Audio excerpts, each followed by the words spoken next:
Hey guys, what's going on? F1 here, and welcome to Wrath of the Righteous.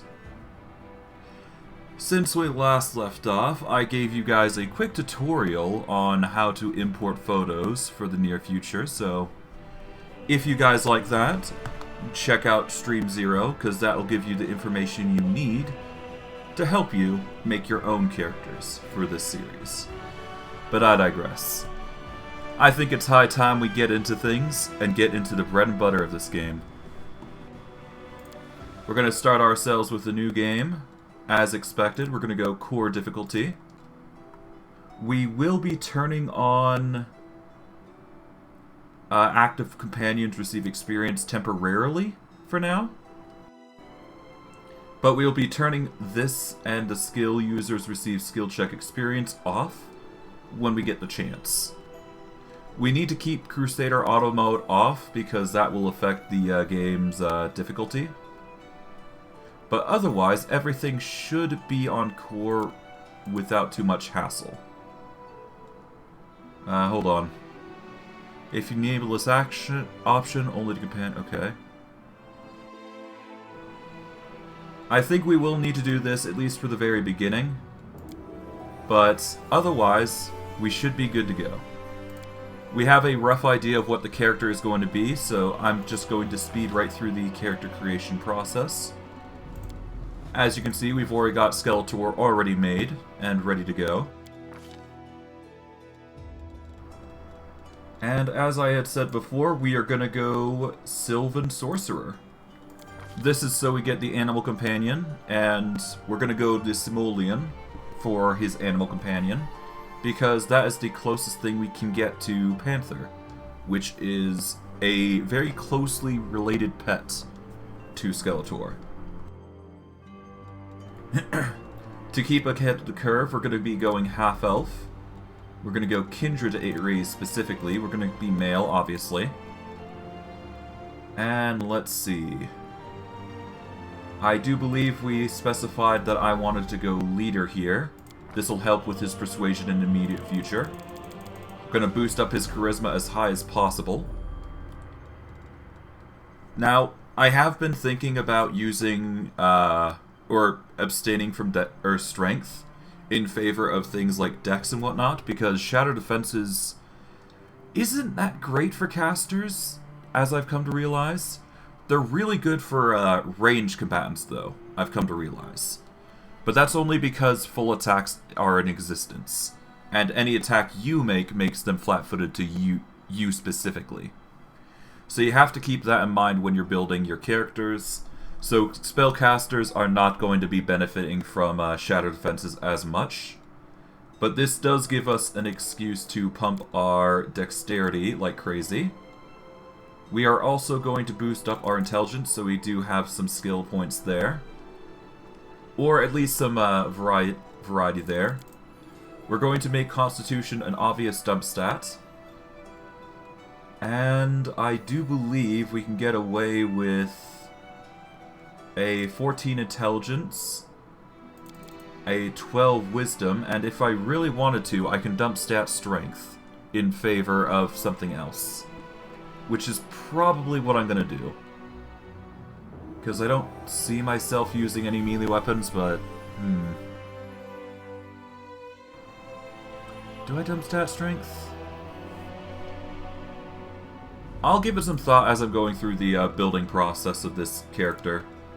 We're going to boost up Persuasion, use Magic Device as expected. Now, the last skill point can obviously go into Perception, which is a good staple for any character that you want to make. Because, obviously, your character is going to be doing a lot of persuasion, a lot of, perception. You're trying to be the leader, essentially.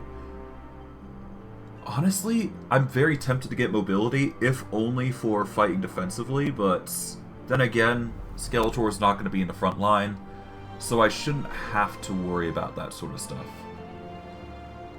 So, instead, I think I'm just going to focus on perception, because I do plan on taking a level in Monk. Well, maybe not Monk, per se. Yeah, no, not monk, but we're definitely going to get a point into... What is it? Oracle, yes, that's it.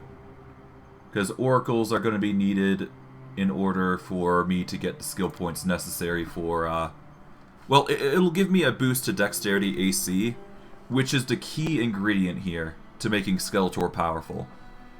There will be another opportunity in time for his AC to go even higher, but we will get to that at another date and another time. But we are going to go the chaotic route, so yeah, we won't be able to get access to Monk anytime soon. For now, though, I think it's in our best interest to get point-blank shot to increase the attack and damage rolls of ranged weapons and ranges, because we will need to get precise shot if we're going to be using a lot of touch attack spells, which is the plan with Skeletor. Okay, we do have spell casting here, so we can get some advantages there. I do believe I wanted the focus to be... spell focus to be evocation, but I can also, if I want to, go into spell penetration early on, because we will be dealing with demons, after all. And spell resistance early on is kind of a staple. Honestly, I think we can wait until we're level 3, so I don't need to worry too much about that. So I will hesitate for now. Instead, it would be in my best interest to get...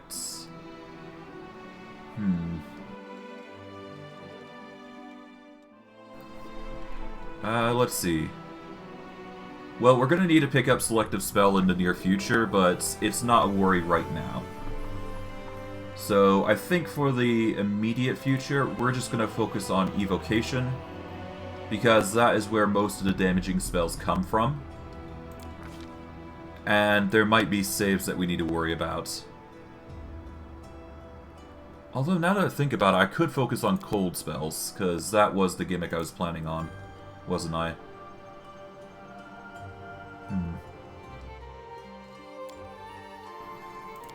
I'll go Elemental Focus Cold for now, because there is going to be a chance where I can actually convert spells into cold damage, so that is going to be our go-to. Okay, as for our companion, as I had said before, we're going to go Simoleon, which is going to be a very powerful unit once we get later on into levels. I may have to take a feat that will give us 4 levels of freeway to work around Simoleon, but we'll see what we go through, and we'll go from there. As for spells, I believe I stapled that Mage Armor was going to be a good one, but we're not going to be using it on ourselves, oddly enough. No, we're going to be using it on our animal companion, specifically. As for what we go beyond that, a good staple is actually Grease, so we're going to grab that. Yes, I don't have any attack abilities currently, but I guess I could actually go Snowball. It would be a single target, though. No, I'll get it later. Right now, Grease is more important here, so we're going to focus on that. I did say I was going to go either Iori or Atheism. Because of the circumstances, I'm going to go Atheism. This is so I can go Chaotic Evil, without too much hassle. As for appearance, I do believe I stated that I wanted a skull, and we're going to go for a goldish color, if we can. We want a... I think we want that goldish color. Because Skeletor is a skeleton, we want to go for the obvious bold look. We're going to go for the pale look for now. At least until we can get a more golden color. Well, there we go. That could work. It's the closest I'm going to get, though, so... Yep. That is the closest I'm going to get for color. Eye color, we want to get as close to red as possible, but I don't see any colors that are going to fit, so we'll go with the staple black. We want to go for a thin, gaunt look because body size is going to be, you know, small, obviously. We do not want Skeletor to be in melee, so... yeah, he's definitely going to be focused in dexterity, obviously. So we should keep that in mind. Okay, that was a late notification off of Stream Elements, but okay. Whatever.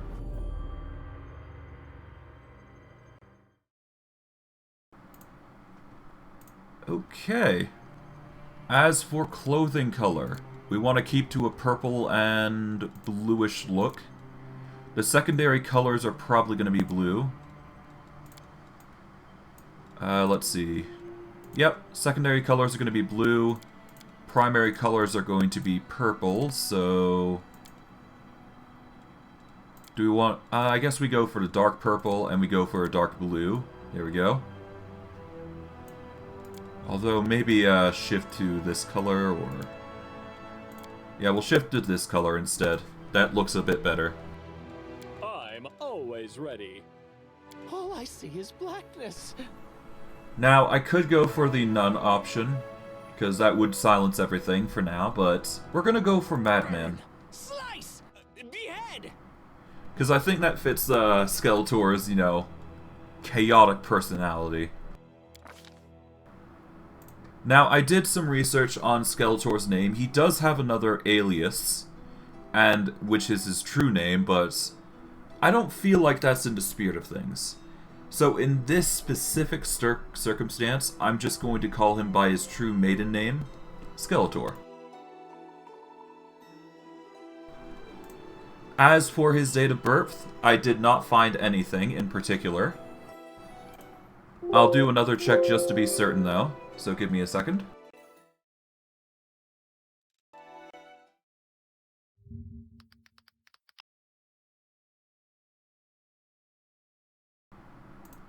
Let's see.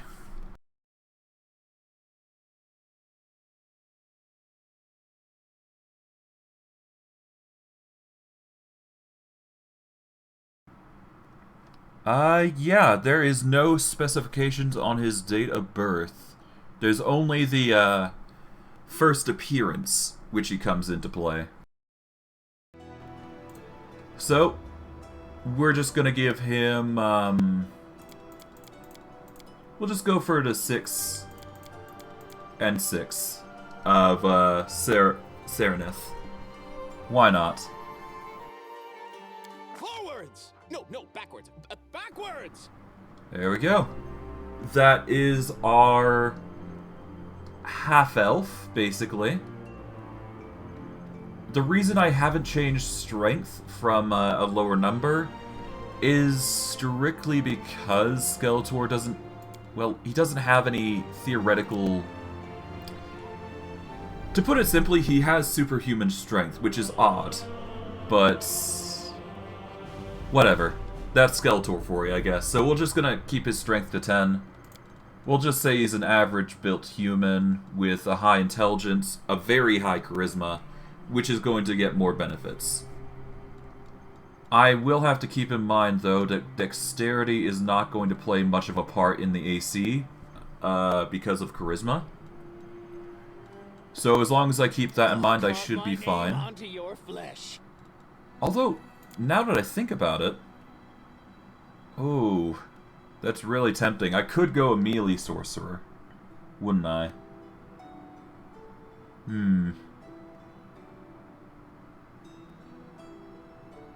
It is tempting to go melee sorcerer now. Ooh.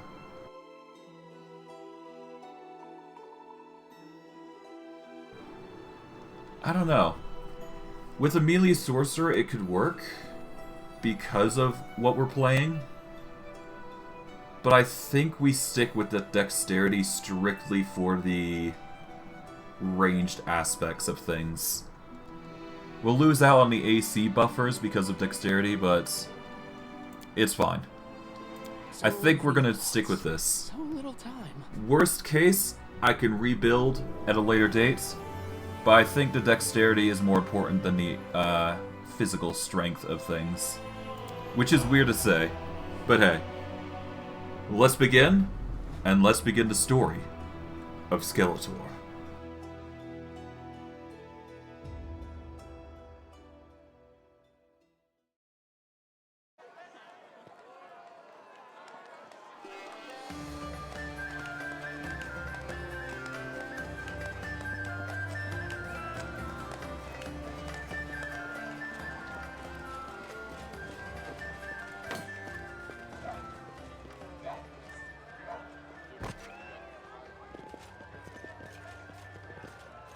Hey, somebody!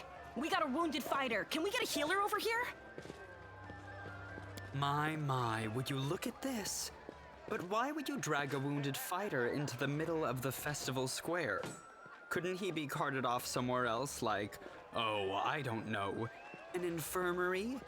Or an accommodating ditch?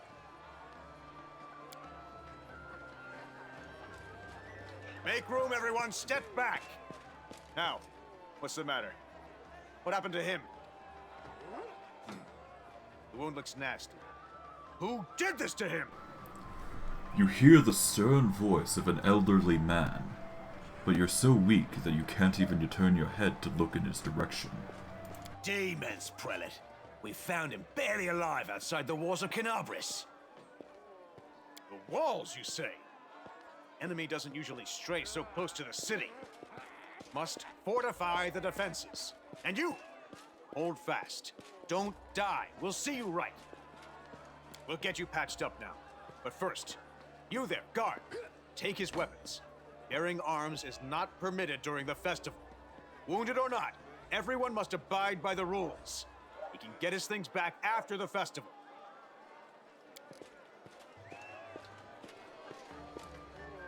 O Inheritor, leader of our troops, the sharpened edge of our blades and the unyielding strength of our armor, Iomade, I beseech you, grant your mercy. Heal his wounds. We will grit our teeth in silence. My powers are not enough here. Someone call for Terendelev. You there! Yes, you! Stop dithering and gawping and make yourself useful. Go and get Terendelev! Prelate, surely there is somebody else here better suited to running errands. I'll get her! Terendelev! Has anyone seen Terendelev? Be quick about it before it's too late! Now, who are you? I don't remember seeing you before, and I have an excellent memory for faces. The old man leans over you.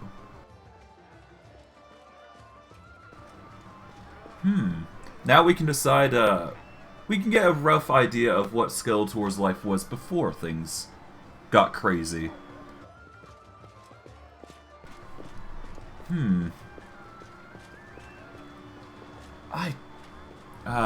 What's the voice what I wanted to go for?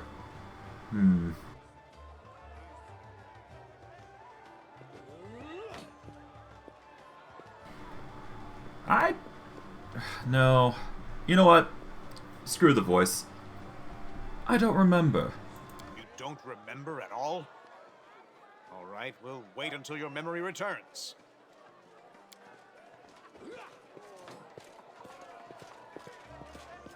My dear prelate, please, for the sake of the festivities, stop interrogating this poor man. He has been through enough already. Go on. I'll take care of him.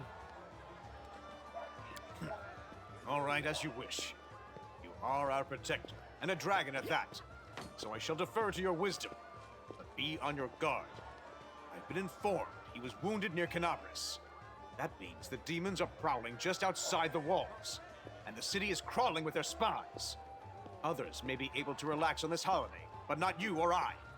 Not the defenders of this city. Muttering discontently, the old man walks off. Pry loose the grudging grip of pain. Cast off the veil of suffering flesh. Let light and life go forth in triumph to repel the skulking shade of death. There.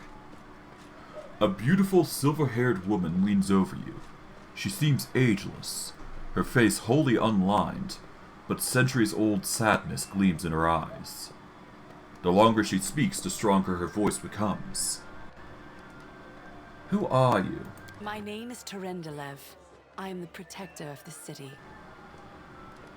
Alright, what happened to me? I do not know yet, and that troubles me. I am not entirely sure what the demons did to you. This wound is no ordinary injury, and it was inflicted by no ordinary weapon. I have rid you of your pain and restored your strength, but only time will allow you to heal fully. Are you really a dragon? You don't believe me? Perhaps I should retake my true form and engulf this square with my ice breath to win your trust. Pay no mind to my current guise. I appear this way when I walk among the people. I would hamper the festivities if I tried to attend in my true form. The woman lets out a melodious laugh. Can I go? Certainly, but be careful. I have managed to get you back on your feet, but I have not healed you fully. Alas, sooner or later, your pain will return. But do not be discouraged. You will recover, I promise you that. Tomorrow, come to the cathedral and say that you are expected by Terendelev, protector of Kenabres. We will find a way to help you. But for now, put this out of your mind and enjoy the festival.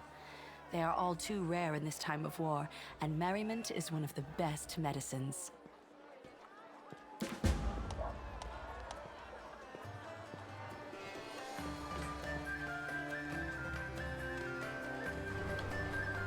And, with that, that is the beginning of our journey. We have our companion, the Simoleon. We're going to quickly just organize ourselves a little bit. We'll have Skeletor there, our Panther here, basically taking the lead, and we'll go from there. Now, I will need to specifically name the Simoleon, so give me a second to do that, and I will be right back.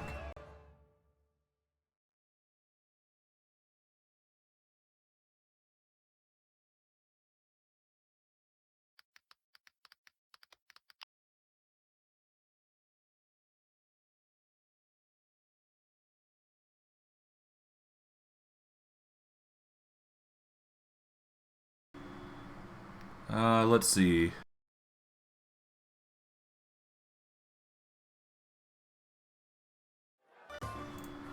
Okay, I found it.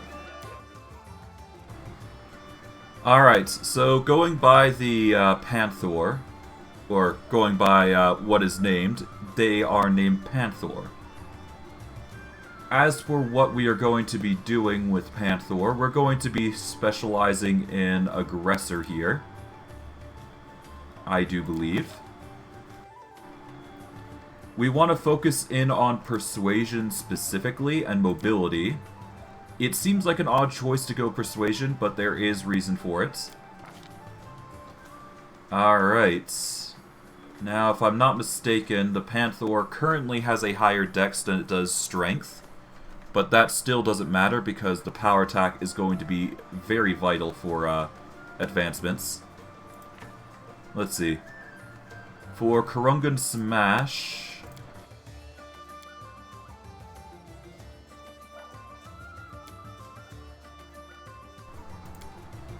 we will need a persuasion of 6 if we want to use that. Okay.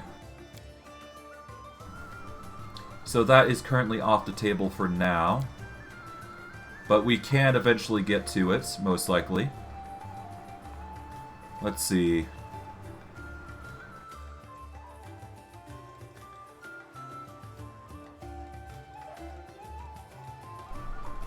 I do not want to specialize in cleave, so that is going to be an option that we're not going to be taking.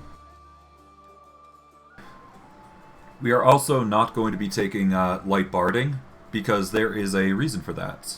Well, I mean, we could take light barding. It isn't a big deal, but we're going to grab that at a later date, more likely. For now, though, I do believe it's in our best interest to get dodge here. Yeah, I think we get dodge so we get more AC. That will certainly help in the immediate time. I would love to change the picture of Panther, but I don't think I'm able to do that. And much like Skeletor, there is no specific date, so I'm just gonna go for 6/6. Why not? We're gonna go power attack dodge, obviously, and there we go. Skeletor is there. We've got Panther, who is specialized in dexterity currently, but at a later date, once he hits level 7, his strength is gonna outweigh his dexterity, so we should just focus on strength, and dutifully focus on that. Now, we have the whole area here to explore, so I'm just gonna quickly go over that. If I press tab, it will show you literally every single name on the map. So it's a great way to figure out what sort of people are where. And if you see interesting names, they'll have interesting dialogues. Okay. Camilla has some interesting talk options. We got Ember here. But everybody usually just says the same thing. That's the chest for, you know, no, just people with their stuff. We got Arsteval. Anevia's here. We got Sela. You can interact with various objects by right-clicking, which is nice. Got Janna Aldori here. Considering I know most of what goes down here, we're just gonna go for the drink here first. 'Cause why not?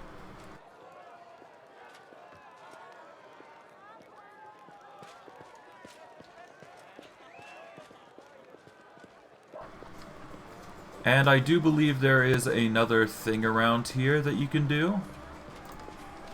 Yep, here it is. This way. We're gonna do this.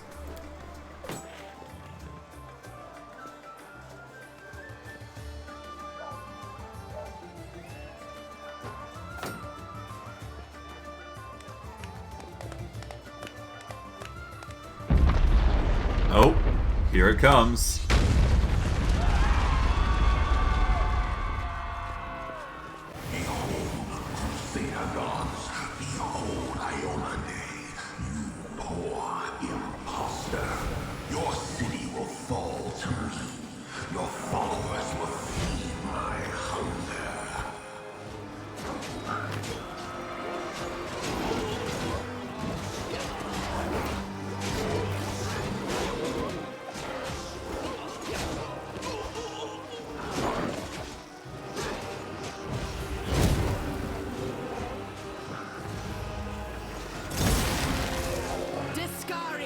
Lord of Locusts, leave my city!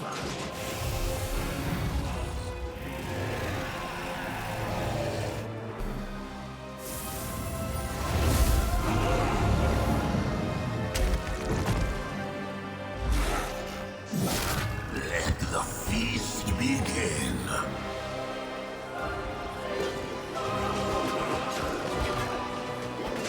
Discari's here. Discari himself. Blimey! One minute we had a dragon, the next, bam, she was gone. What are you gonna do? Fight or flee? If flee is your plan, let me help you out. I've got a scroll here with a good protective spell. The halfling armor is splashed with blood, and he is armed to the teeth, with a sword, a blade, and a hatchet on his belt, and a crossbow on his back. His voice sounds familiar to you. I've seen you somewhere before. Yeah, you have. You owe me your life. I'm the one who found you outside the walls and brought you inside to be healed. I see they patched you up. Good thing they did it before the attack, or else you'd have been done for. He looks you over. Who is Discari? You must have got a good drubbing round the head, brother. Discari's a demon lord, the most fearsome enemy of all crusaders and all living things, come to think of it. What's the situation in the city? Who knows? Everything's on fire, crashing down around our ears. The place is crawling with demons. Looks like a whole army attacked the city. We're sitting ducks! Care to lend me a weapon? I'll try to fight the demons. Sure thing. Here, take this. Best crossbow I've got. The person who made it said it could pierce the hide of a demon lord even. The halfling holds out the crossbow. Good luck! Try not to get eaten now! The halfling's words are drowned out by a terrible rumbling and the rustling of countless tiny wings.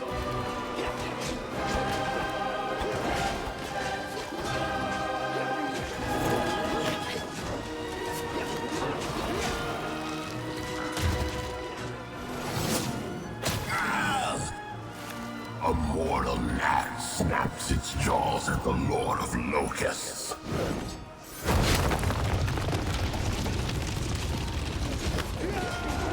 Behold, Iomade. Behold the death I sow.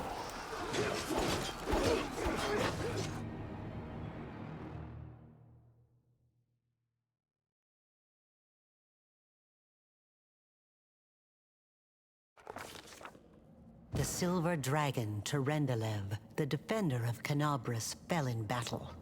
Hardly surprising, as she had to fight the demon lord Discari himself.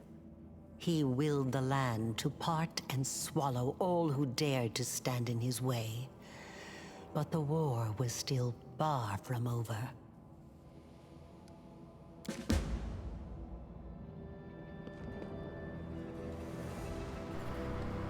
Now, for this beginning bit, I will say the first and foremost, I will be save scumming just a smidgen.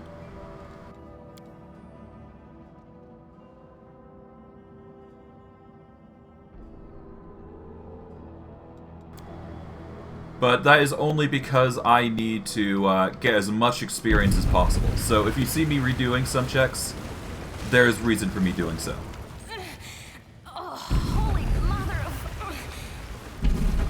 A small woman with messy brown hair winces in pain, uttering a stream of curses through clenched teeth. She is pinned to the ground by a couple of weighty boulders. Hey, stay with me. You actually got pretty lucky. You fell down into a black hole. But at least you're not on your own. You've got a great companion. Everything's going to be just fine. Tell me something. Can you feel your legs? The young woman in knight's armor studies the rock intently, clearly trying to work out how to move them. I feel them all right. Wouldn't say no to a little less feeling in them. My ankle's killing me, but my back seems to still be in one piece. My head, too. That's all that matters. Now, we're going to... Hey! Fancy meeting you down here. You're the one that Terendelev healed today, right? You aren't injured, are you? Will you help me get her out from under the boulders? Spotting you, the knight reaches for a sheathed weapon, but after scrutinizing your face momentarily, she raises her hand in greeting. Why should we help her? What kind of a question is that? We should help her because we're crusaders, not animals or demons. That's why. I don't help anyone for free. Pay up or stay stuck under the rubble. Yeah, sure thing. Look, you don't owe us anything, after all. Here, take this. It's all I got. Now do me a favor and get me out of here. This position ain't as comfy as it looks. The knight opens her mouth to object, but the wounded woman stops her and retrieves a coin pouch from an inside pocket. Very well.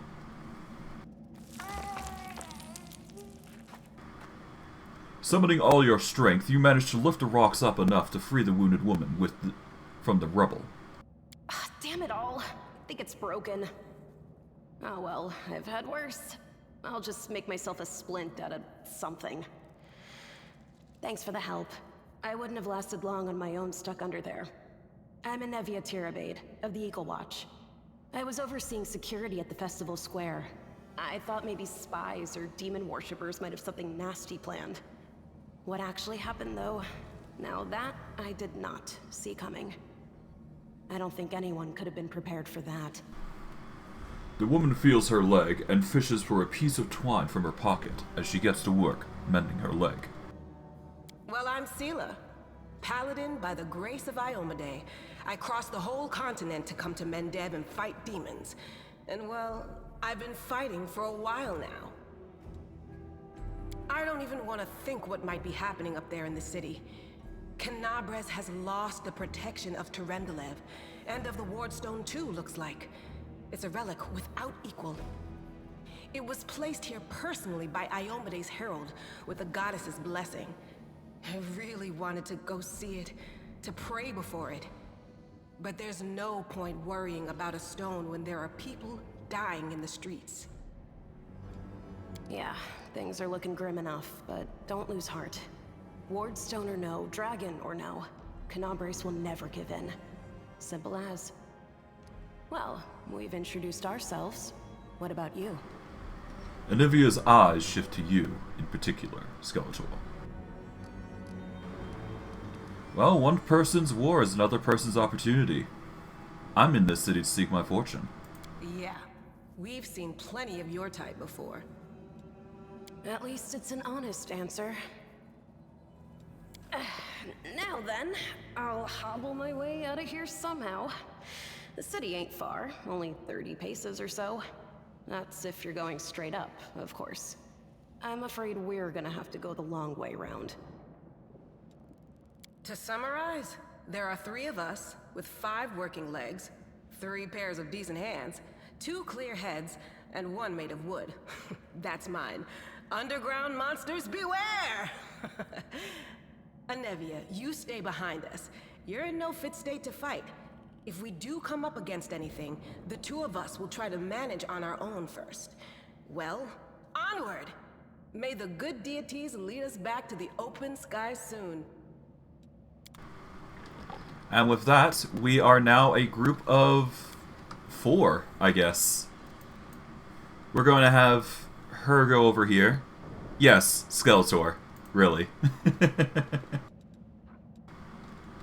That was the plan since the beginning. We are going to move Skeletor back here. We'll move that there and that there. There we go. That'll be our organization for now. Until we find other things.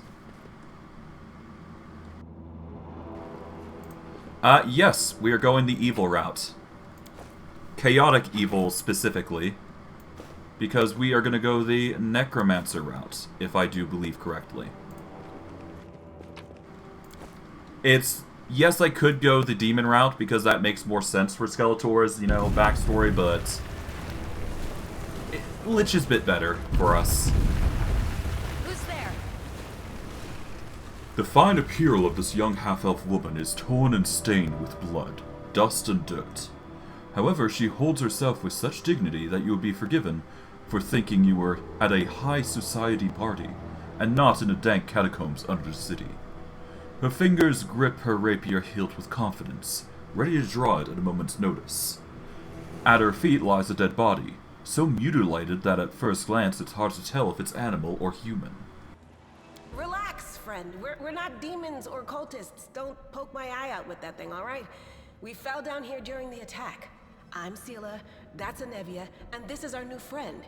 We're looking for a way back to the surface. Really? I'm so ever glad to hear it. Allow me to introduce myself. I am Camellia. I was also in the square when... I can scarcely believe it. How did all those demons get into the city? I thought, naively it now seems, that the Wardstone protected us from attack. And Tyrendelev, I can't wrap my head around it.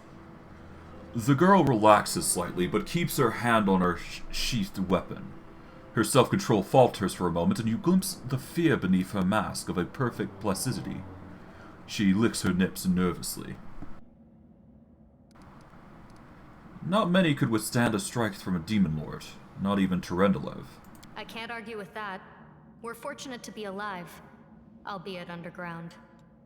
Daskari himself has come to Kenabres. There's no mistaking that ugly mug. Tyrendelev tried to fight him, but what could she do against a near deity? Even the Wardstone was no help. Our city used to be protected by powerful forces, but now... Anevia shakes her head. We've seen how powerless they truly are. Henceforth, we shall have no one but ourselves to rely on, I suppose. Camellia finishes Anevia's thoughts with ruthless precision.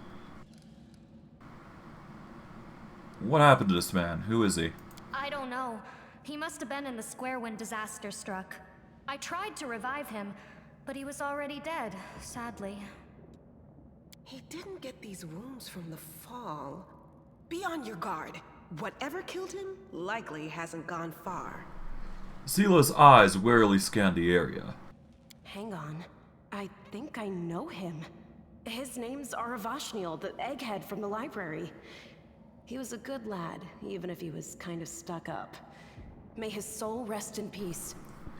Anevia peers at Dead Man's face. Tell me more about yourself. Who am I? Just an ordinary citizen who decided to take a stroll through the square on the day of the festival. But that's not what you wish to know, is it? You most likely wish to know whether I'll be a burden should you ask me to join your group. No need to worry about that.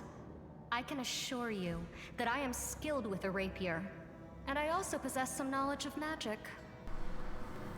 The girl gives an elegant shrug, and she touches the polished snake skull amulet that hangs around her neck.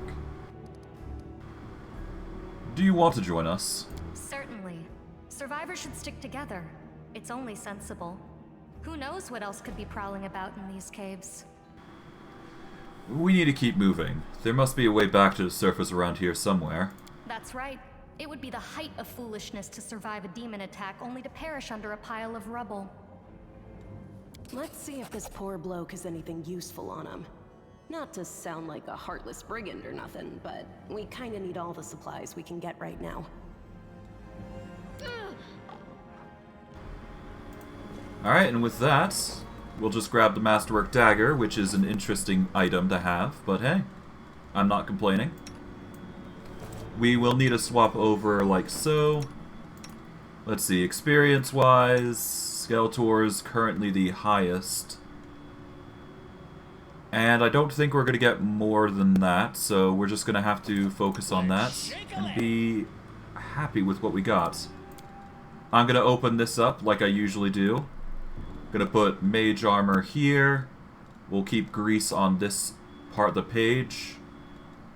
And I'd like to focus in on Ray of Frost specifically, because we're not going to be using anything else beyond that. We'll activate Point Blank Shot and throw it away for now. Put the mantle there, and we want Dismiss spell here for now as we go along. As for Mage Armor, we're going to hold off on using it. Well, actually, no. I'm going to be using it on Panther here, because he is going to be taking most of the brunt of combat. With an AC of 25, he is the most beefy out of everybody here. So yeah, Panther is going to be taking the lead for the party, while the other two fall behind just a smidgen. We want these guys over here. A bright future awaits. And we'll be good to go. Wherever my legs carry me. Alright. There's another corpse here, but there is also a giant centipede. Shouldn't be too hard to deal with these enemies, though, all things considering. The Panther is going to carry us early game, that's for certain, though. We'll grab that and move on. Oh, we got another scale here. We'll grab that. And as you can... Yes, He-Man and the Masters of the Universe. We're probably not going to see He-Man this playthrough, but I may do another playthrough at some point in time with him as just, like, literally the main character. And just go solo with him and see what happens. If I'm going to do that, I'm going to do unfair difficulty, though, just to make it more interesting.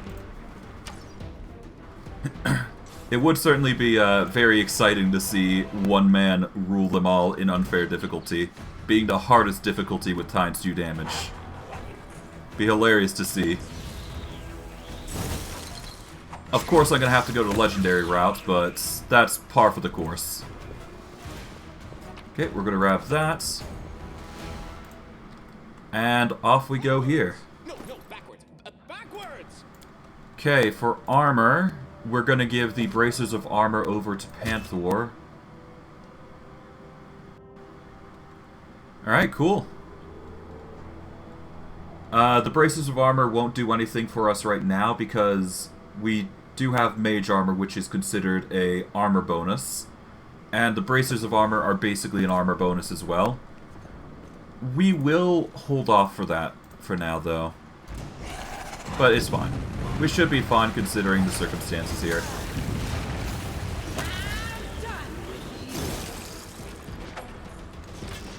Okay. There's some bones here that can get some stuff. Not gonna complain. More items are always nice. And we got support from Anevia here and there, so it's always nice to have. Alright, monitor lizards are actually much more difficult than predicted, but it should be fine. We're gonna move power attack over here. We're gonna have fighting defensively here. I guess we'll keep rage effects here. Well, yeah, no, we'll have charge as 1. That's 2, and that's 3. Okay. We don't want to use too much of Skeletor's current casting right now, so cantrips are going to be his staple for now, until we get other things. Alright. Now, if I recall correctly, we should also turn off skill checks now. Yeah, hold on. We need to go into our options, and we should make it so we share experience when we do skill checks now. Because now we are more than one person. So let's see, 1 second. Where is it?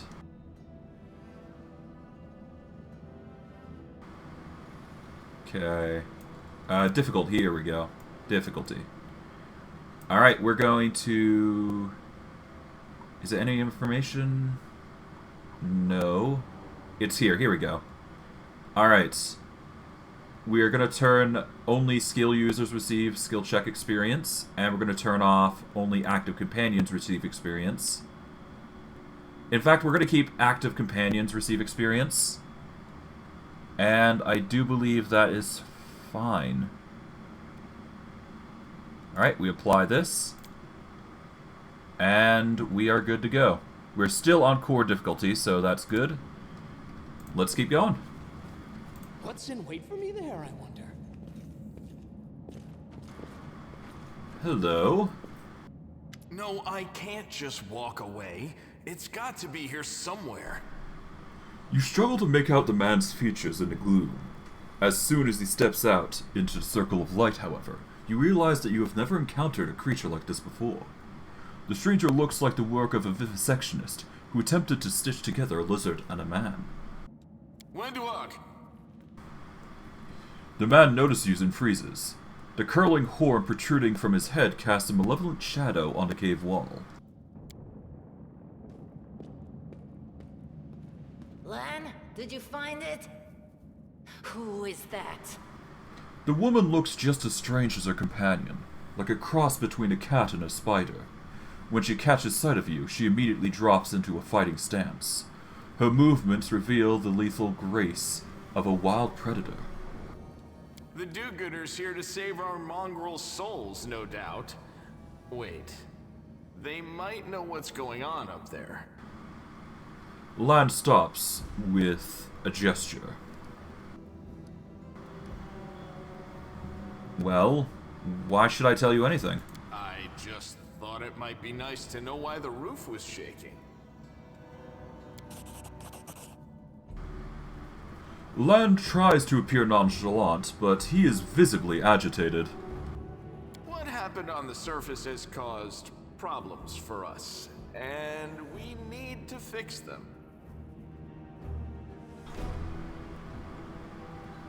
Right. Demons are laying waste to Kenabres. If things are as bad as you say, then we all have to hurry.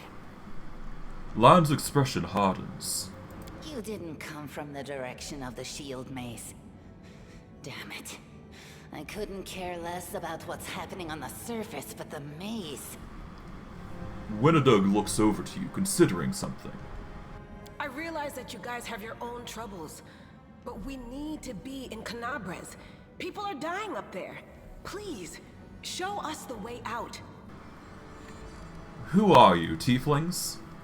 Tieflings are the descendants of people who sullied themselves by mating with demons. Our ancestors would never sink that low. We are the underground crusaders, the children of the crusade's finest.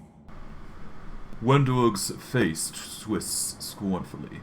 Sadly, underground crusaders is a bit of a mouthful, so people usually just call us mongrels.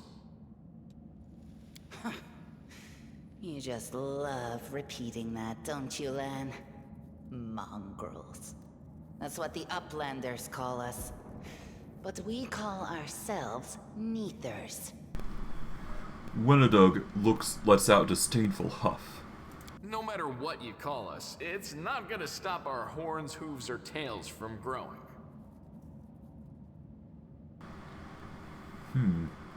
I've never heard about the underground crusaders before.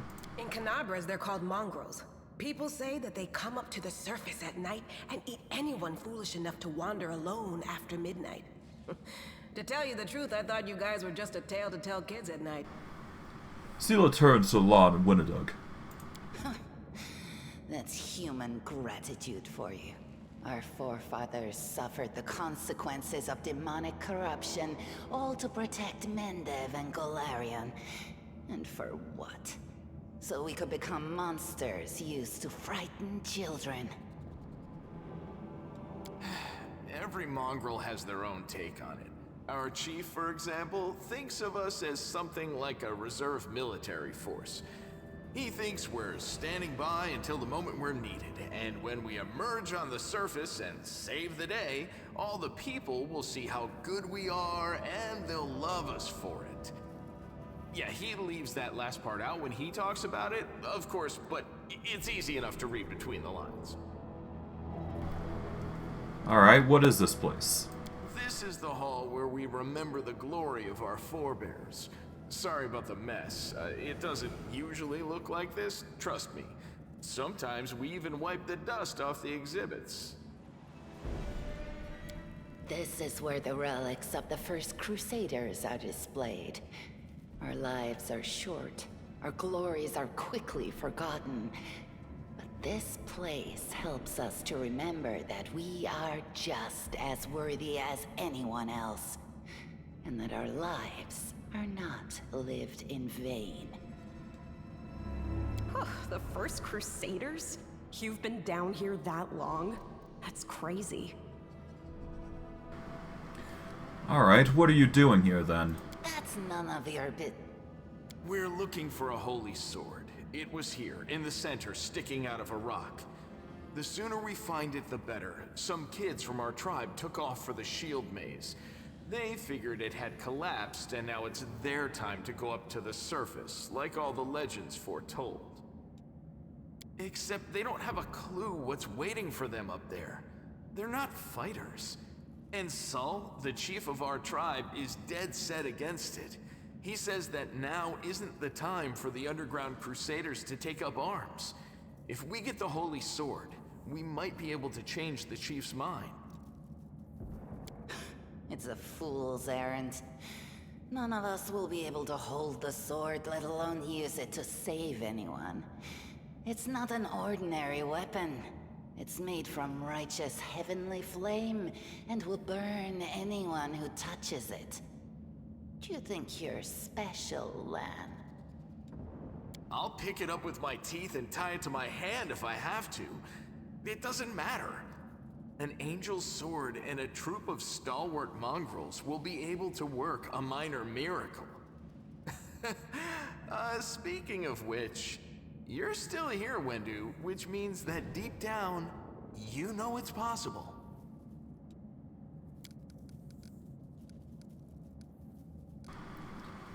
Maze.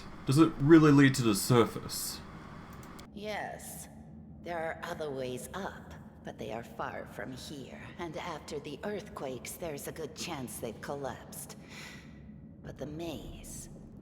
There's a legend among our people that when the walls of the maze fall, that will be a signal for us, the underground crusaders, that the time has come to go up to the surface and fight the demons in the final confrontation.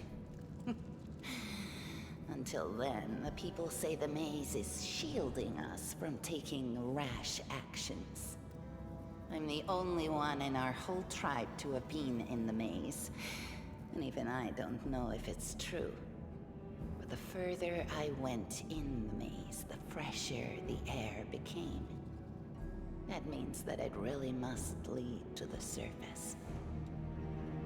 When the ceiling and walls started shaking, the young ones in our tribe lost their heads. They figured the maze was going to collapse, so it was time to go up to the surface. They grabbed whatever weapons were on hand and ran off toward the maze. They think the maze is no longer a danger to them. They've been listening to Wenduag too much. Don't try to blame this on me. Yes, I told them that our people are capable of making our way through the maze. In the future. But I always told them to wait until I had made a map of all the maze's dangers. I warned them 100 times. But it was no use. My words just went in one ear and out the other. You hear a hint of emotion in Wenduag's voice for the first time. A sort of holy flame. How did it wind up down here? It came here with its owner. A long time ago. 50,000 gongs to be precise. 70 years ago, in Uplander time. 50,000 gongs ago, our forebears found a dead angel here, along with the bodies of his comrades. The tribe gave them a dignified burial, and they were laid to rest with their weapons. But the flaming angelic sword was stuck in a rock, and no one was able to pull it out. It burned to the touch, like real fire. So the rock was placed over the angel's grave. It should be here somewhere. Maybe the angel will dig himself out and find the sword for us. That might be our best shot in this chaos. Lan, watch your tongue. I can help you, but you're gonna have to pay for it. Of course. How about we do this? You help us, and we don't leave you here to rot in these underground tunnels that only we know.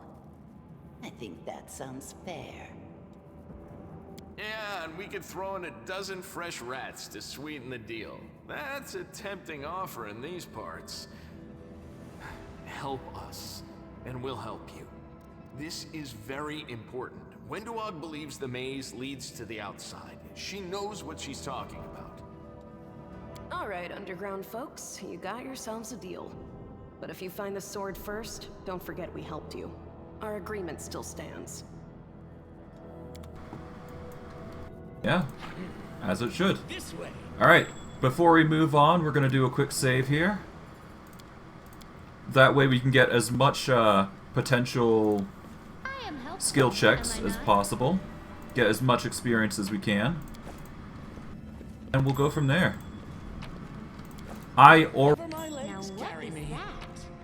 Through this situation plenty enough times. So it's not going to be hard to find, but it's more so finding excess loot that we can grab. Oh, there we go. There it is. Thought it was a little further to the right here, but oh well.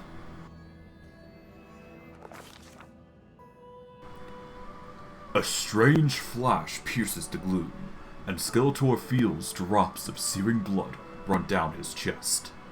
The wound healed by Terendelev reopens and weeps scarlet, but there's no pain or weakness. A hazy scene appears. A cave chamber. This one or another one entirely. Skeletor's heartbeat quickens, and a stream of thoughts suddenly burst into his mind. Thoughts that clearly belong to another. Treachery! They betrayed me, trapped me, and stabbed me in the back. My trusted allies, my treasured friends, and people I swore to protect. The people for whom I descended from heaven and came to this turbulent mortal world. There they are. There they are, up ahead, in the gloom of the cave. What are they waiting for? Are they afraid to draw any closer? Do they believe I'm about to die from their traitorous blows? Next to me, a quiet moan, as a girl with a golden braid lies on a box, clenching her side. She refused to join with the traitors and paid dearly for it. I could have tried to run, but I will not. Whilst I still have strength, I must. While recognizing the foreign origin of these thoughts, Skeletor intuits that he can control them somehow. Let's try to...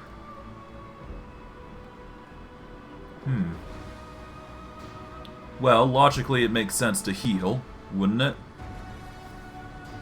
You can bitch all you want, but logically healing the wounded girl is better. A spark of healing magic illuminates the eerie, murky scene before Skeletor. The wounded girl opens her eyes and whispers, Lariel, you said that everything was going to change soon. You said you and the other warriors of heaven would be leaving us on a grand mission to stop the demons forever. Is that true? The frenzy of the foreign thoughts come faster and faster, like a rushing river, and images flash by one after the other. A priestess in colorful robes observing the stars, a young female paladin praying, clutching her glowing sword, a majestic golden-winged angel gazing into the distance, his face covered by a helmet, but his voice ringing clear. Only if you are willing, and only if you are ready. There is no going back.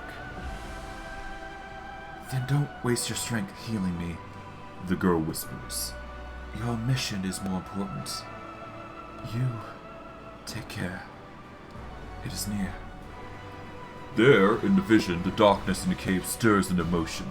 Something massive appears from within its depths. A vague shadow, an outline, a nightmare come to life. A wave of odious chirruping and rustling emanates from the shadows, and a sound piercing like hot irons, launching through flesh and bone. The traitors fall to their knees before the shadow in reverent ecstasy, and the wooden girl thrashes in her death throes. The yawning chest wound burns white hot. Skeletor's head pounds with pain, and it is no longer clear whose pain it is. The person called Lariel who sent this vision, or the one unlucky enough to receive it. Alright, we can either go for the will save, Knowledge Arcana, or we can just do nothing to fight off the illusion. We will use willpower here. The force of this terrifying attack, though originating in a vision, is much more greater than anything Skeletor can withstand. Crippling fatigue drags him to the ground, hands trembling, cold, piercing his skull, and slowly creeping along his spine. The one who sent the vision experiencing something similar. He is broken and exhausted. A monstrous shadow emerges from the murk of the cave. It is not real. It only exists only in a strange vision or memory. But the thrill of fear it provokes is more than real. The shadow's features starkly resemble those of Discari, the terrifying demon lord. In a movement as swift as though itself, a thought itself rather, the monster's hand is wrapped around the throat of the one they called Lariel. The viewless angel struggling on the rocks, like a fly with its wings torn off. Intones the shadow. Its voice changes and moves, shifting from a quiet whispering to a sonorous shout, becoming young then old and quavering. Where is your goddess angel? Where is her self-assured herald? How is it that you are dying here alone, so far from the light of your heaven? A strange calm envelops the thoughts of the one called L'Oreal. He recognizes who stands before him, and he knows he will never bow down to this enemy. The flaming sword flares to life in his hand, bright, pure, flickering with multicolored sparks like a sunbeam through stained glass. Slash! The blade slices through the demonic creature's flesh, and the monster recoils with a howl, releasing his grip on L'Oreal's throat. The angel falls back heavily on the rocks. His vitality is ebbing, but his pride remains undiminished. He grips the sword and with his last burst of strength, plunges it into the rock. Skeletor senses that the vision is fading, the rush of thoughts diminishing, like a river running dry. The last thing he hears is this. "You will kill me, monster. This I know. But one day someone will come here and raise up my sword. They will raise it up and punish evildoers and traitors." The vision disappears, vanishing in a burst of colors. Skeletor does not hear the final words, but he seems to complete the thought, taking it to heart. The words fly from his lips, and with them something else. The heat blazing in Skeletor's chest fades away. The edges of the scarlet wound close, leaving not even a scar behind. Looking down, Skeletor sees the flaming sword in his hand, or rather, its outline. The memory of what the sword looked like. With a final surge of warm and soothing light, the sword vanishes, and no light is drawn into his hand. Skeletor senses that it will return. All he needs to do is call it.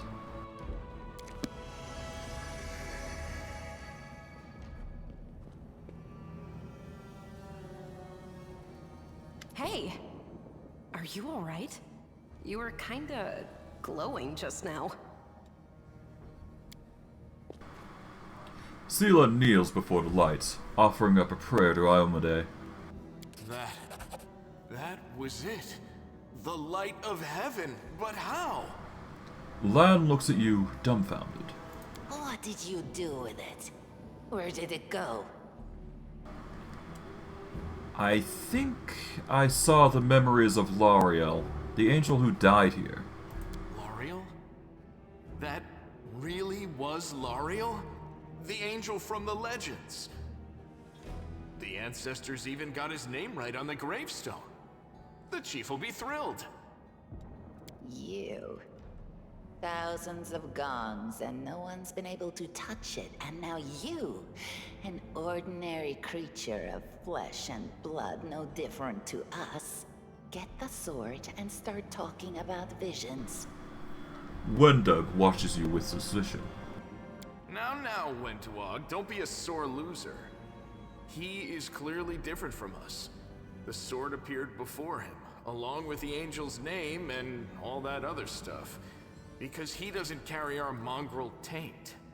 Heaven doesn't give a damn how special we are. We're born with evil inside us. Heaven doesn't need to know any more than that.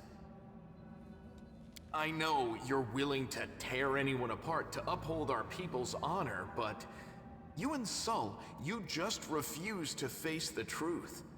We are the way we are because our ancestors' bodies were corrupted by the Abyss. It does the same thing to plants and animals. There's nothing heroic or special about it. It doesn't make us better, and it doesn't make us worthier. You saw it too. The traitors, the dying girl.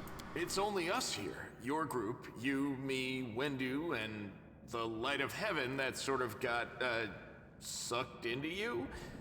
Any chance you can whip it out again? We do kinda need it. Lan looks around, trying to discern if you are just mad. Sorry, I crack jokes when I get nervous, and when I'm upset, and when I'm happy. Anyway, what I said, it came out wrong. We need to bring you to Chief Sol. You can show everyone the light of heaven, we'll rally the tribe and go into the maze, and we'll get back our kin. And what if he can't make it happen a second time? What then? The tribe will just say we're crazy and turn its back on us. I see. It seems I can control it. That is just... wow, I mean, that's amazing! Heaven has truly blessed you. This power is the most majestic thing I've ever seen in all my life. Is this what the sun is like, Lan? Yes, it's similar. But this light is more... golden? Chief Saul needs to see this. Now that we have the power of angels on our side, he can't say no. He'll have to assemble a troop to storm the maze. You Uplanders care about your kids, right? Help us save ours. Without them, we won't survive. And then, the perils of the maze won't be so bad if we go together. We'll make our way through it and find the way to Kenabres. Lead us to your chief, and I'll decide if I'm gonna help you or not. Let's go. We'll take the short route. Well, the only route, really. Alright. What do we have here? Thankfully, we're given a chance to explore and get some more loot, so we're gonna do that real quick before we go. Because every little bit counts when you're trying to deal with this game. Okay, but other than that, we just do a mobility check here. We'll do a quick save here. Because we've now leveled up, actually, so we're just gonna jump the gap and... Okay, mobility check failed. Alright, we don't need to go through the tutorial again, but it is there. Alright, let's level up. I do believe we just need to level up Sylvan Sorcerer here, but we can go Oracle if we so desire. Let's see. If we want more AC, which I'm probably going to want, Oracle's the best way to go.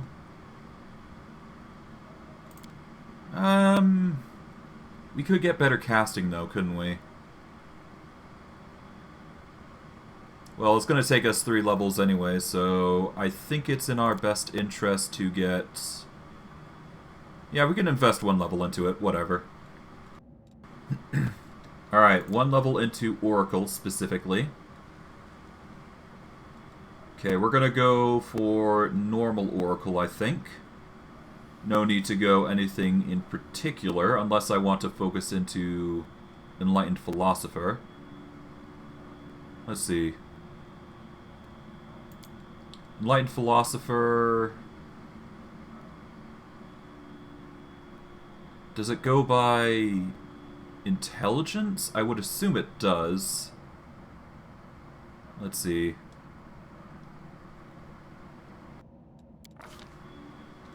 Well, regardless, we get 4 points to work with. We want to boost up Persuasion, use Magic Device, we'll boost up Perception. And we can boost up another point into something else. I'm going to boost up Mobility here, I guess. Actually...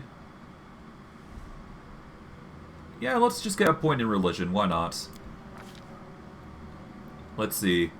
For our Curse, naturally we want to go for Intimidate, so we are going to be sacrificing a -3 to Perception, or Persuasion checks for Diplomacy. Or we could go for something else. Let's see. -4 to... Wasting is okay, but it's a -4, which sucks. Hellbound gives a +2 Persuasion. It doesn't really matter whether we go Hellbound or Demonic. We could theoretically go Blackened here and get Burning Hands for free, which is a combat spell. But for... do we need to Intimidate? Not really, no.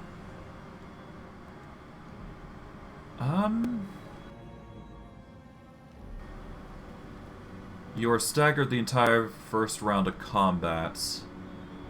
But we do get Uncanny Dodge. I'm going to go with Powerless Prophecy, actually. It seems like an odd choice, but it's kind of helpful here. We're going to go focus on Inflict spells, obviously. We want to focus on Nature, and that will help us get the ability Nature's Whispers, which will give us our Charisma modifier to Dexterity to AC and CMD, which is really powerful for us. And for the moment, we want to focus in on... Let's see. I think we want Divine Favor here. And what else? Divine Favor and Shield of Faith would be a good staple. Divine Favor is going to always be a minute. And I think Remove Fear is good. It's only going to last 10 minutes regardless, so we're going to grab those. Now, let's see. Is the casting Charisma related, or is it otherwise?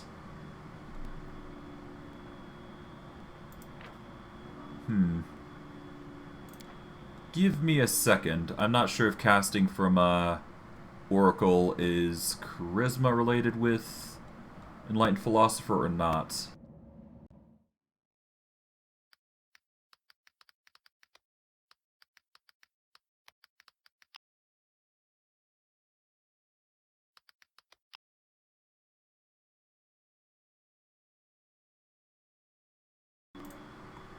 Okay, let's see.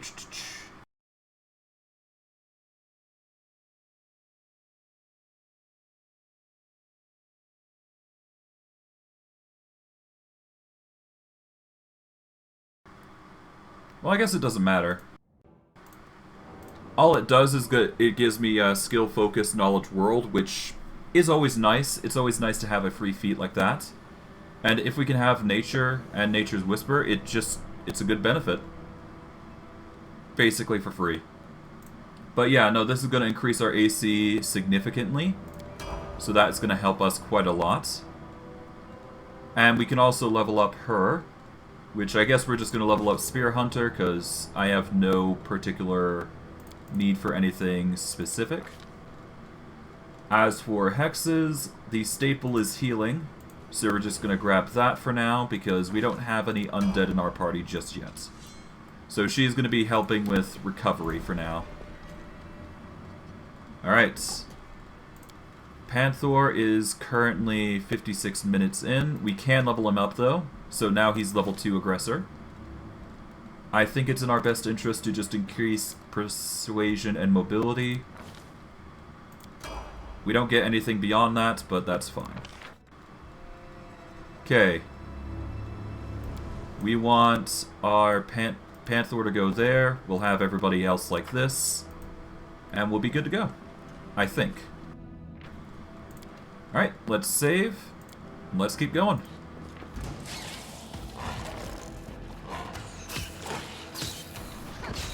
Okay, I really need to turn off tutorials at some point, but hey, whatever.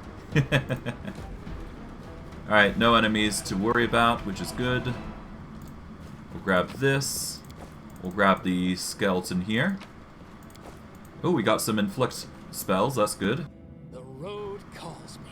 Okay, we're gonna put the buffs here on the other side. We will have the inflict right here, though. We'll have the remove fear here. And we got Light of the Angels, which gives a, at least for now, it will give all allies a temporary hit point for 1 hour, and the enemies become dazzled for D4 rounds, which is pretty good this early on. It's basically a D4 negative for enemies that come across us, which is convenient.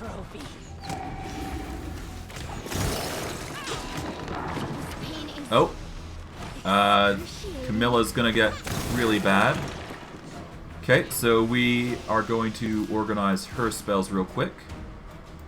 Healing goes here. We'll have the spell dispel here. Have the healing hex there. Enlarge person there. And we'll have her ability here. We're gonna first use her hex to heal herself. It's not a lot, but it does do the job. We'll grab this, and we got ourselves a Wand of Cure Light Wounds. That is going to carry our weak butt through the majority of the early game, until we get past Act 3. Because once we get to Skeleton Boy, things are going to be a lot easier for us. Yet another obstacle. At least for Skeletor specifically, I should say.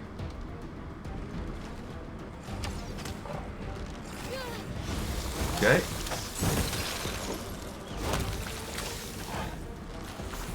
Okay, I think we're going to want fighting defensively here for both of our frontliners here. Yep, there we go.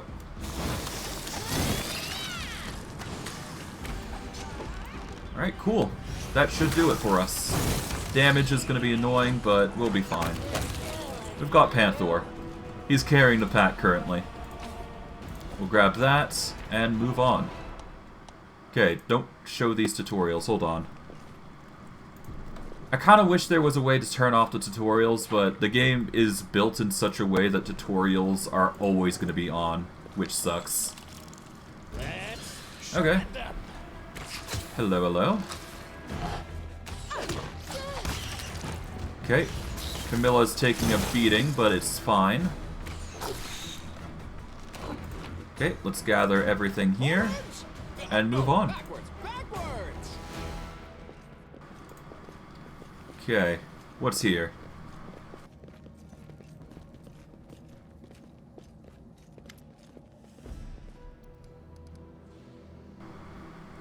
Wenduag glances at Lan, who's fixing his slipped bowstring, and quickly walks over to you.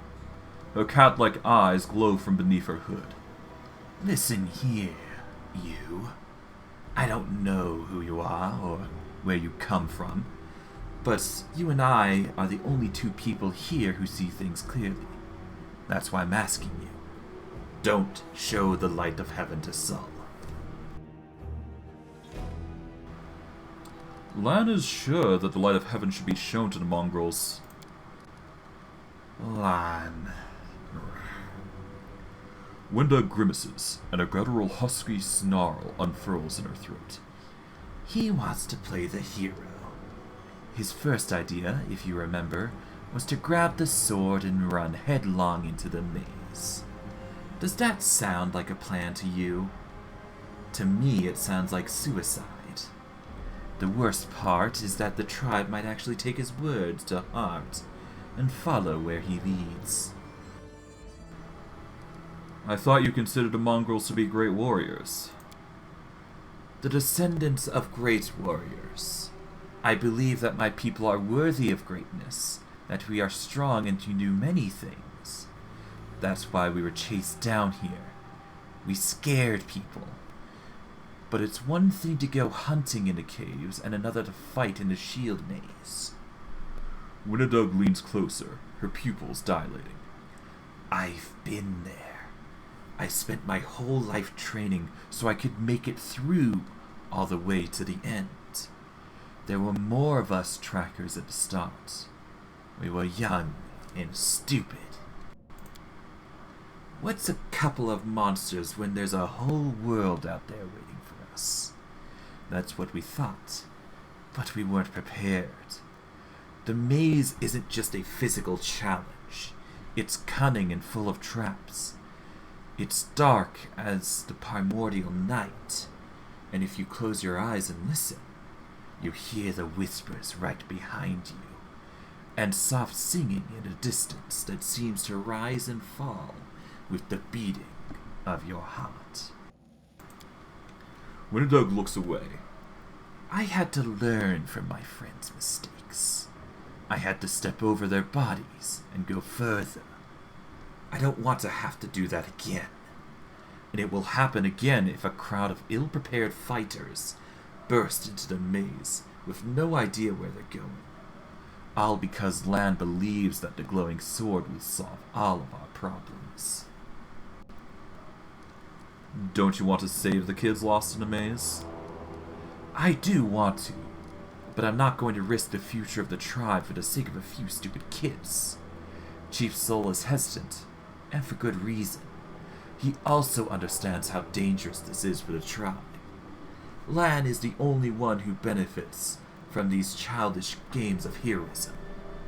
I'll go alone, if I have to, and find them, or whatever left of them. Without any heroics, relying only on myself, risking only my own life. Wenduag slows.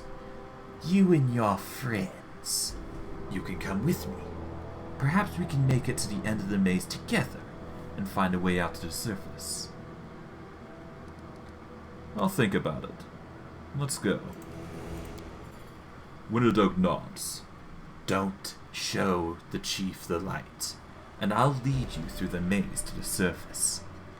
I swear it. Oh, very well. I guess, per negotiating terms, we've got to go and, keep that in mind. We're going to save real quick because there is a bit of loot we missed. Okay, yeah, no, I'm going to have to load back and get that then. I don't exactly want to abandon loot, especially loot that's, you know, just sitting there. This is my hoarder instincts coming out, mainly. Because I am very prone to that. More than anybody would realize. Then again, I'm the type to carry a bunch of scrolls just in case, so... It's not a bad habit to pick up on. It's just not a good habit to rely on if you have a low carry weight. Okay, we're going to quickly rush back to the pit to jump over the wall and pick up that loot that we missed. And we will keep going. Okay, let's grab the loot that we missed. We missed this, I guess. Few items. It's few crafting materials.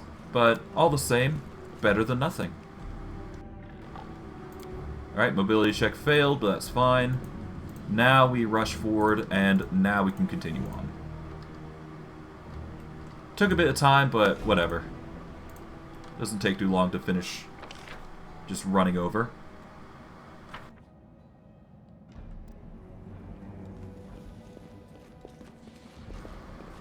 Alright. Start by doing a quick save here. And let's go.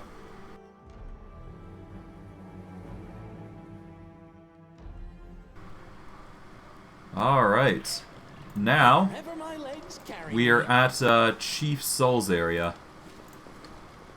Wherever this is. Down in the caverns. We're just gonna quickly go over here and resolve whatever's going on, and we'll be done with it. You go up here. Here we are.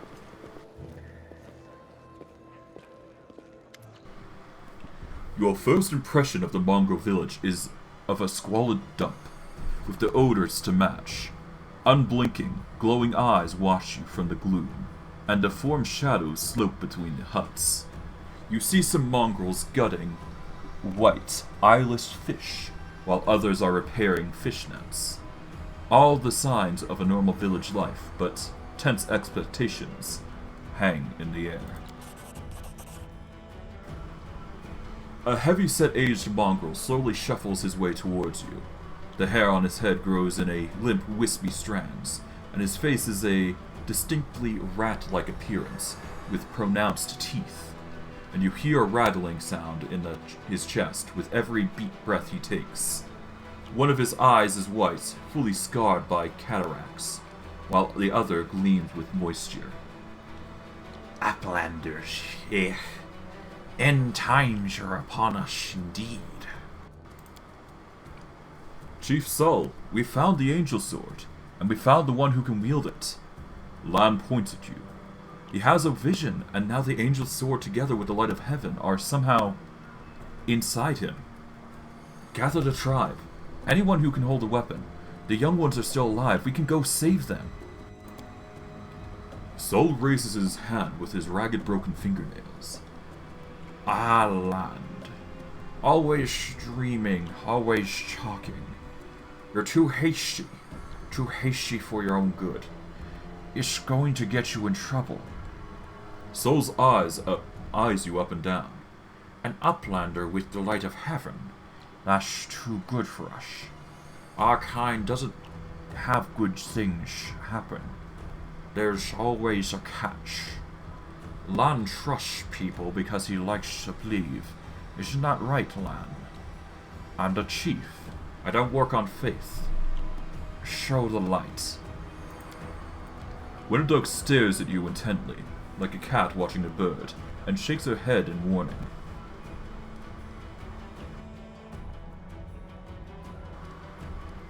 Is there someone else from the surface here? Soul points off to the side. There he is. hale and hearty, and prim as a peacock, just like me. Sol laughs, but is quickly returned to business. Sh not good. Too many unlanders. Sh not good. Sh not right. What are you up to here? You're not one for us. We're not your kind. When the time cometh, we'll come to you, not to us.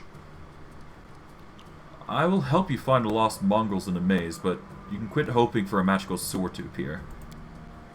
Wenduag lets out a satisfied laugh.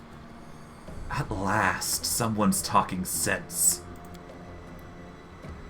You don't understand. It's holy light. It will scare off the monsters that dwell in the maze. Lan drops his voice. Listen, I don't personally believe in this angelic light, but Sol does. Show him. It won't cost you anything. Lan is mistaken. We didn't find the sword. Lan whips around to look at you, stunned. He clenches his fist for a moment, as if planning to shake the truth out of you, but he quickly gets a handle on himself. I don't know why you're lying. No doubt you have your reasons, but I know it's a lie, and you know it, and Wenduag knows it. Lan turns to Wenduag. Tell him, Wendu. Wenduag stares blankly at him. I saw the light shining between the rocks, and then it went out. Lan saw what he wanted to see. Why are you doing this? Doing what? Telling the truth?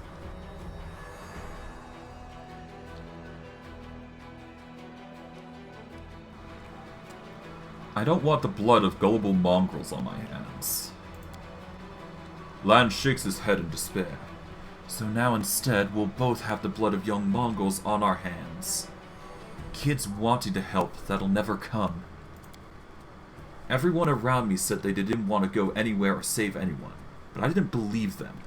I always have to take things further than everyone else. Isn't that right, Chief? Fine. I see how things are.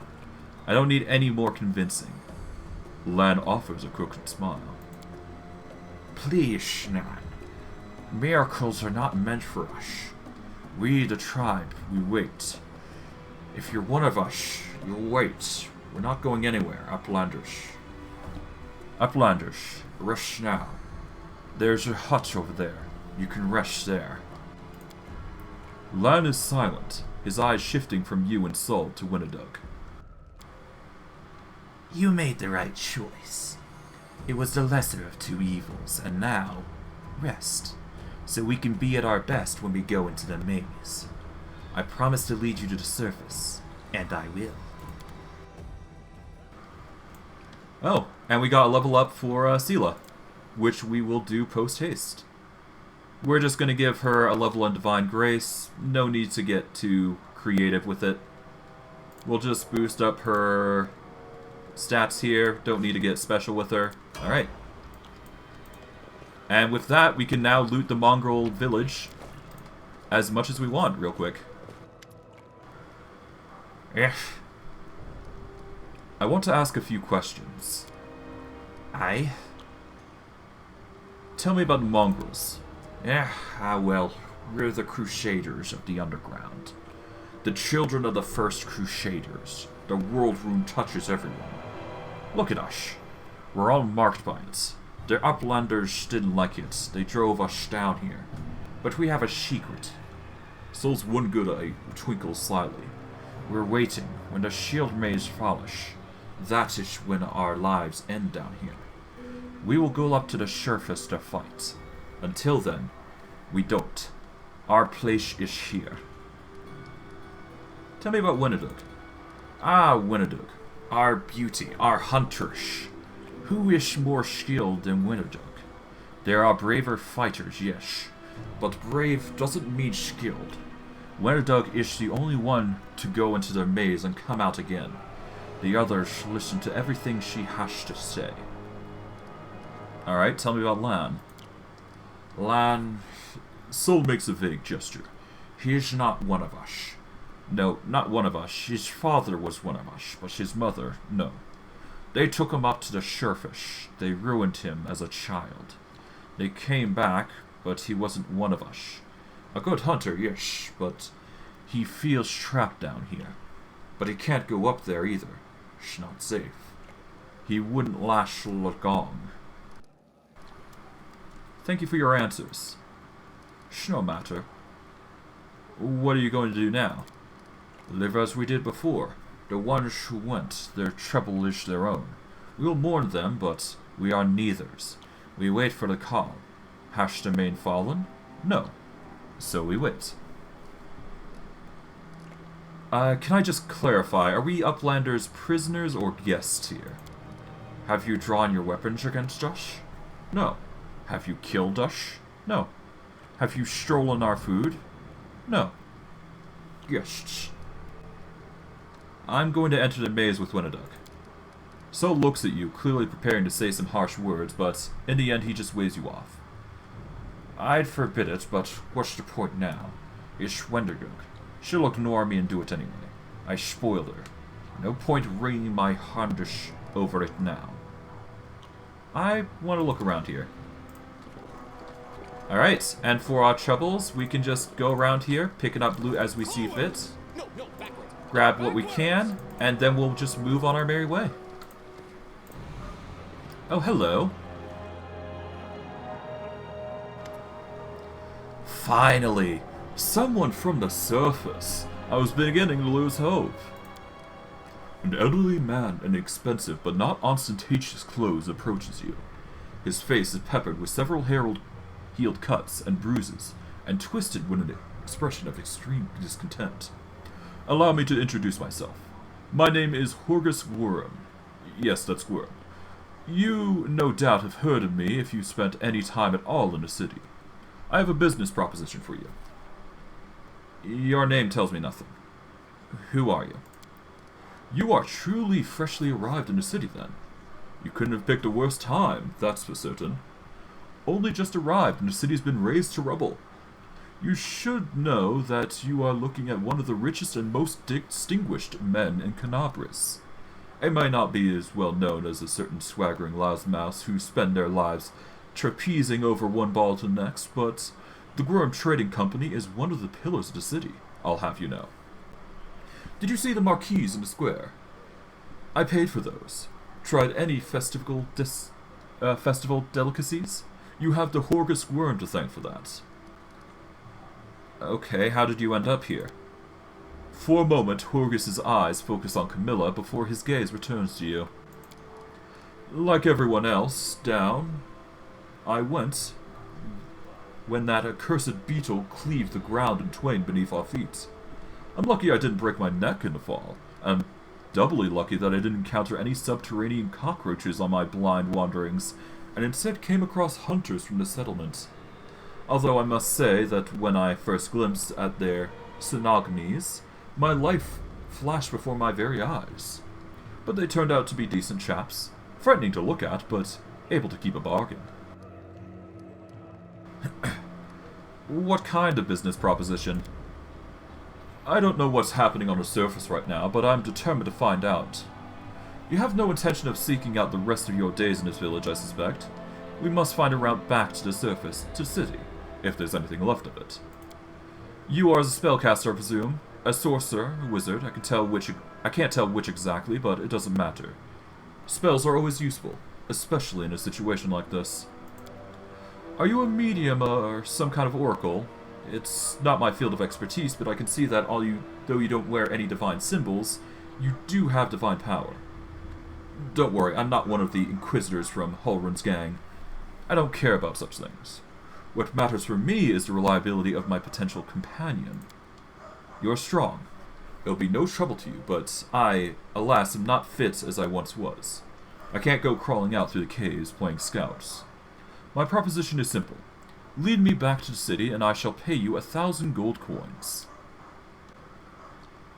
I suggest we help this man. It is good to have friends among the Kenabres elite. 2,000 gold. Horgus's gaze is piercing. Are you taking advantage of my dire circumstances? Very well. Make it 2,000. Deal. Splendid. In the meantime, I shall sit here in the village. Alright. Go on, go on. Don't forget of our agreement. When you find a way out, be sure to tell me. Well, we'll try to. Well, hey, we got another quest for us, which is nice. More loot to add to our pockets, that's for sure.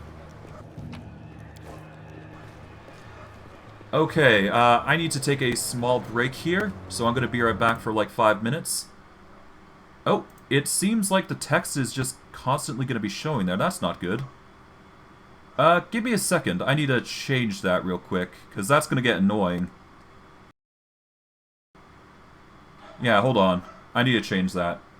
I can't believe I just noticed that now. That sucks, because that means that it's been there this whole time.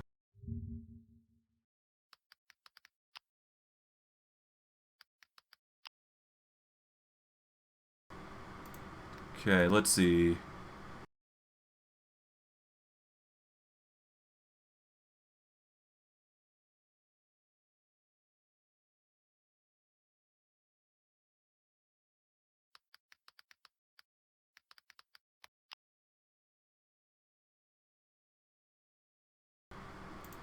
But yeah, I'm going to take a small break, and I will be right back with you guys shortly. Yeah, so this will help me fix this little, you know, thing we got here going already.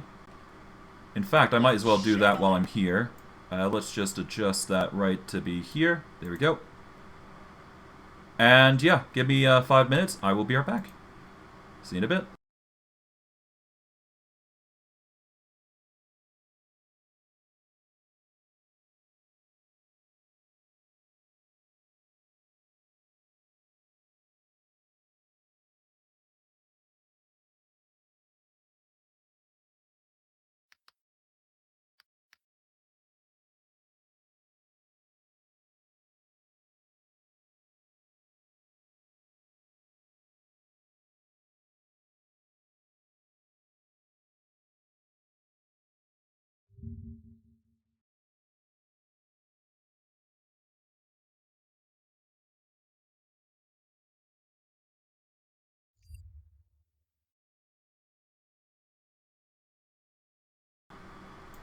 It seems I can't edit it. 1 second.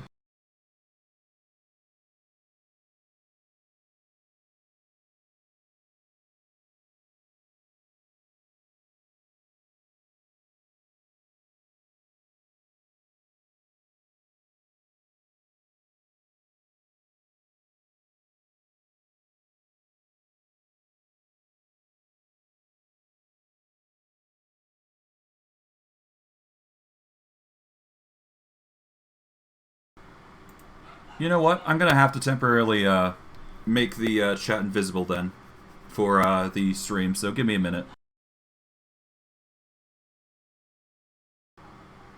We're just gonna make it invisible for now, so give me a second, and I will do my proper break. I will be back in 2 minutes.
Alright, apologies for the delay. I am now back.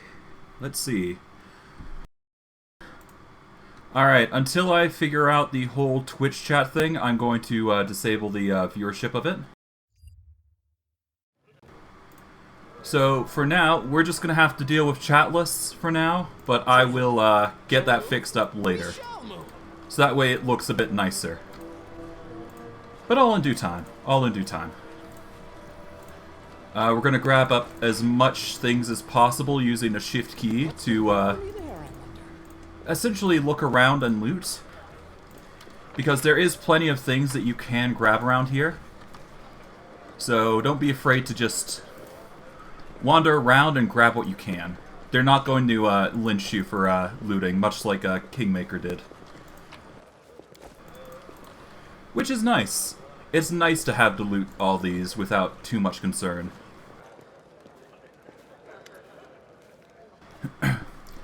This tragedy may not have happened if you spent less time surveilling honest citizens and more time tracking the real spies and demon worshippers. Oh, brilliant idea. How come I didn't think of it? Now, if only the cultists would tell us where they were... cultists. Then we wouldn't have to waste time investigating honest citizens who decide to go all cloak and dagger right under our noses. Horgus and Anevia sit some distance apart, sniping at one another in an idle fashion that testifies their long acquaintance and mutual dislike. When they notice you, they quickly fall silent. What's the bad blood between you two about? It's an old matter. Miss Tearblade here has the notion of spying on me, then of rummaging through my goods. I ask you, do I look like a cultist? Cultists don't tend to look like cultists, you know. That's kind of the whole problem. And you, Mr. Gwyrm, built a whole secret operation of buying and smuggling in a city. What was it? Oh yeah, magical weapons. How was I supposed to know that all the rigmarole was with middlemen? Was so that you could anonymously donate supplies to the crusade? Don't you see, I have a reputation to uphold. One that I value most highly. Horgus Gwyrm is a hard-nosed businessman, not a good fairy from a tale. Yes, I care about my city. Yes, I wish to see that its defenders, my defenders, were well-fed, healthy, and well-armed. But to make those donations openly was unthinkable. I might as well hang a sign outside my door welcoming every sponger, leech, and parasite in the city. I appreciate your help for the crusade. No joke. You're an alright bloke, but carrying on secret dealings in a city that was teeming with cultists is a huge pain in the backside for us lot whose jobs it is to keep an eye on that sort of thing. Anevia's how's the leg? Anevia scrunches up her nose. Well, it hasn't fallen off yet, so that's good. They've bandaged me up all nice and smeared some stinking stuff on the wound, so it looks like I'm gonna live. They said wait a day and I'll be right as rain, so I'm waiting. What do you think is happening in the city right now? Perhaps the city is no more. If Descari himself appeared, there's no telling how bad things are. Can you hold off on writing our obituaries just yet? The city's full of fighters, and besides that, it's barely a stone's throw from Neurosian. I think our people will hold on long enough for reinforcements to come from the Queen. This ain't Descari's home turf. He's gonna have to retreat or else fight off the whole Mandevian army. What do you think of the Mongrels? I thought they were just a story, the sorts of things drunks in the taverns would come out with. Now I discover it's true. Well, what can I possibly think of them? The poor creatures are most unfortunate, with their faces and their minds so deformed it's a miracle they're even alive. The part that boggles my mind is that they're descendants of the first Crusaders. All these years they've been living beneath our feet in caves in the dirt. If I'd known the legend about them were true, I'd have dedicated my life to getting them out of that place, or this place. To what end? The people of Kenabres would have stoned them on sight, and Prelate Holrun would have had them tossed over on the pyre en masse. Whatever the ills of this place, it is their home. How long do you think they would have survived on the surface? What are you gonna do when you get back to the surface? I am going home. Last I knew, I owned a very fine mansion. I shall see if it is still standing or if I'm now homeless. I'm gonna find Erebeth. She's my wife and the leader of the Eagle's Watch. As long as she lives, she won't allow Kenabres to fall. We have to go. Go on then, and don't dilly-dally. The sooner we get out here, the likelier we are to find some people still alive up there. Take care of yourself. Alright. Not bad, not bad. Hello? Hey, Uplanders, come and see my wares. Well, just wait a minute, Dyra. I'm just gonna grab every little smidgen of loot we can before we go. Because every smidgen helps. Okay, grab that. Is there anything on this other side here? I don't think there is, but it never hurts to check. Nope, we're good. Alright, let's get going. We're going to quickly move over and get some supplies here. And get some rest, and we should be good to go. You there! A tall woman with a face deformed by an enormous swelling smile. With enormous swelling, smiles broadly at you, showing off her double row of small sharp teeth. You, from the surface. You must be tough to make it all the way here. Never thought I'd see today. Call me Dyra. Let's trade. Who are you? The people around here call me all sorts. Dyra the Hoarder, Dyra the Coin, Dyra the City Girl. Like that's a bad thing. I trawl the caves picking up all kinds of things from the surface that watch down here through their sewers. I trade all kinds of junk for food and clothes. But I only part with my best finds for coins. Got no coins? Forget what money is? Well, then I have no use for you. If you want city goods, you'll need to pay for them like gold, like city folk. Why are you so eager to trade with me? Because all the people here are no better than animals now. Dara yells with surprising anger before becoming overcome with coughing, wiping her mouth as she continues. Our forefathers lived in the city like you. Our people love to reminisce about armies, knights, and crusades. I couldn't care less about that. Savages with clubs can fight a war. Only civilized folk can buy and sell. They've all forgotten what trading is. They've forgotten the value of gold. They barter hides for plant roots and go on about feats of the Crusaders. Who cares about them? I don't need help remembering. I have coins and I have things to sell. Now let's trade like proper city folk. Fine, let's trade. For our troubles, we don't need to worry about loot for the most part. We're just gonna sell. We'll go price by descending order. Now, there isn't really any benefit to selling and buying all this stuff, so we're just gonna sell everything. We don't need anything in particular just yet. There is cold iron, which is actually keepers for some weapons, but honestly, we don't need it right now. Rather, it's best that we focus on getting gold before we worry about anything else. As for loot here, we're gonna go for bulk selling. That will give us an extra 600 gold to work with. And we now have 1,441 gold that we can utilize. Alright, we go price in descending order. We can get ourselves a cold iron masterwork great axe immediately if we so desire. That is a two-handed weapon. We're not going to go for that. Thick pads is an enchanted set of gear that we could grab, but we don't have the money for it just yet. And let's see. Whenever an enemy confirms a critical hit against a wearer with its +1 head armor, fortitude, or begun able to attack. Okay. We don't need that. We don't need the bracers. Now, this game has an interesting mechanic. It is paramount that you grab purifying solutions, because rations are very much different in this game that you would expect. So having purifying solutions are a staple for any adventuring party. So grabbing a bunch of those is going to help you with sleep, if you ever need it. But it will basically allow you to purify your food and eat something without worrying about the corruption. To give you a rough idea, basically, well, once we get into the resting, I'll show you specifically what that means. Okay, but what we're going to do, we're going to grab potions of mage armor, because we're going to need that for later. Let's see, do we need scrolls of blur? Not really. Let's grab a scroll of grease, because never hurts to have one. A scroll of bless is always staple, if you need to just get a better chance to fight with. Early on, sleep is a good staple, but not needed.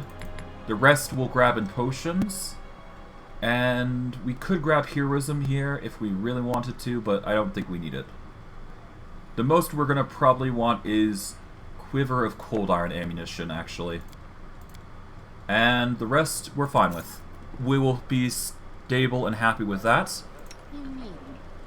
We want Wenduag to be the staple ranged character here.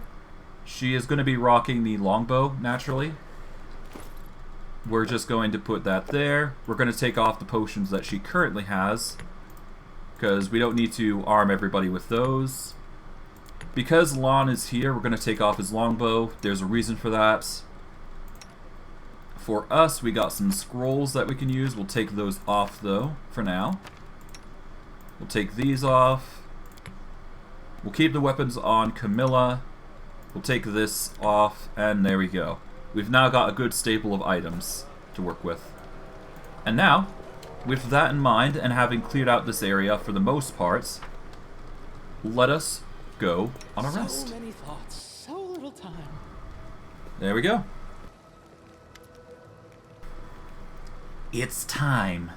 We're heading out now. Lan won't get in our way. Wenduag breathes in deeply through her nose, her eyes narrowing into concentration like she's trying to taste the air, to check even the faintest sense.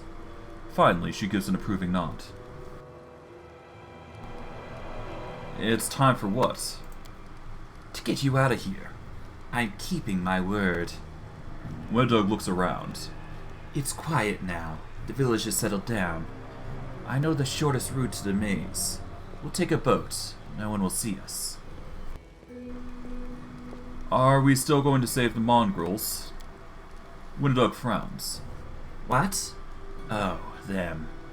They're probably dead already. But if we meet anyone along the way, we won't just walk on by. At the end of the day, they are the tribe. Were you watching me sleep or something? Wenduag snorts and turns away. You think I like looking up Uplanders? I've got better things to do. Don't think you're special. Lan won't get in our way. Where is he? On the way to his death. If he decided to go it alone. Or maybe he's on a hole somewhere crying about how lonely he is. I don't care either way. Are you just going to leave Horgus and Anevia here? Getting you all out at once will be difficult. We'll let the injured woman recover. Do you think I like knowing where Uplander's sitting in our village? But trying to drag an injured person through the maze would be suicide. And don't even get me started on the other one. He's not going to get off his backside unless we send a litter to carry him. Are you sure the maze is the only way to surface? Wenduag hisses in irritation. Do I look like someone who doesn't know what she's talking about? Yes, I'm sure. There might be some other ways, but not anywhere near here. I've never made it all the way through the maze, but every time I smell the change in the air. Anyone who can't has no business being there. They're as good as dead. If you don't believe me, you can wait for another guy to show up. But no one apart from me will get you where you need to go. Then let's go. Time to get out. Wenduag nods. Right. And another thing. You should have chosen not to listen to me, but you did. That means you have real strength within you. A strong person can take the truth, even if they don't like it. And the truth was on my side. I want to say... thank you. You saved a tribe from a stupid mistake. They're alive now because of you. Now let's go to the boats. We'll get there fastest by water. Forwards?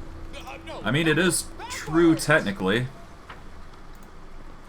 So yeah, we're gonna be going by boat, and we won't have Lon with us. We're just gonna shift the positioning a little bit, and there we go. We'll have our Tiger as the staple frontliner. We'll have Wenduag go here. We'll have us here, and we'll just go with that organization for now. All right, let's go to the shield maze. Now, there are two ways you can go about it. You can go the public or the private way. This is the private way. I haven't done this before, so might be a little different, but it's ultimately the same way, to my thoughts, I do believe. Okay.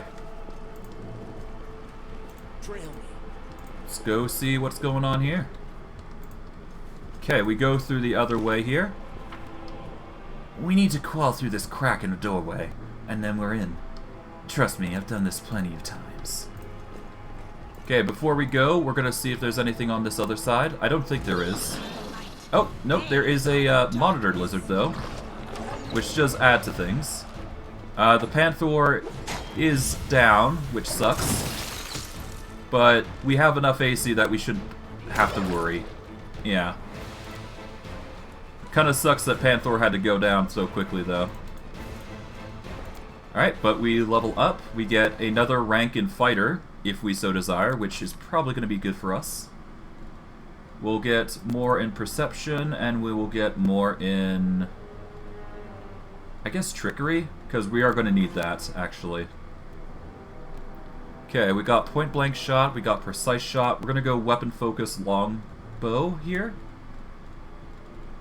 because that is going to help for her.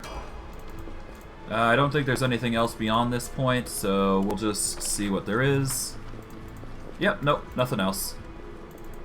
Okay, let's just go to the corpse, skin it, and be on our merry way. We failed to skin, that's fine. It happens. Okay.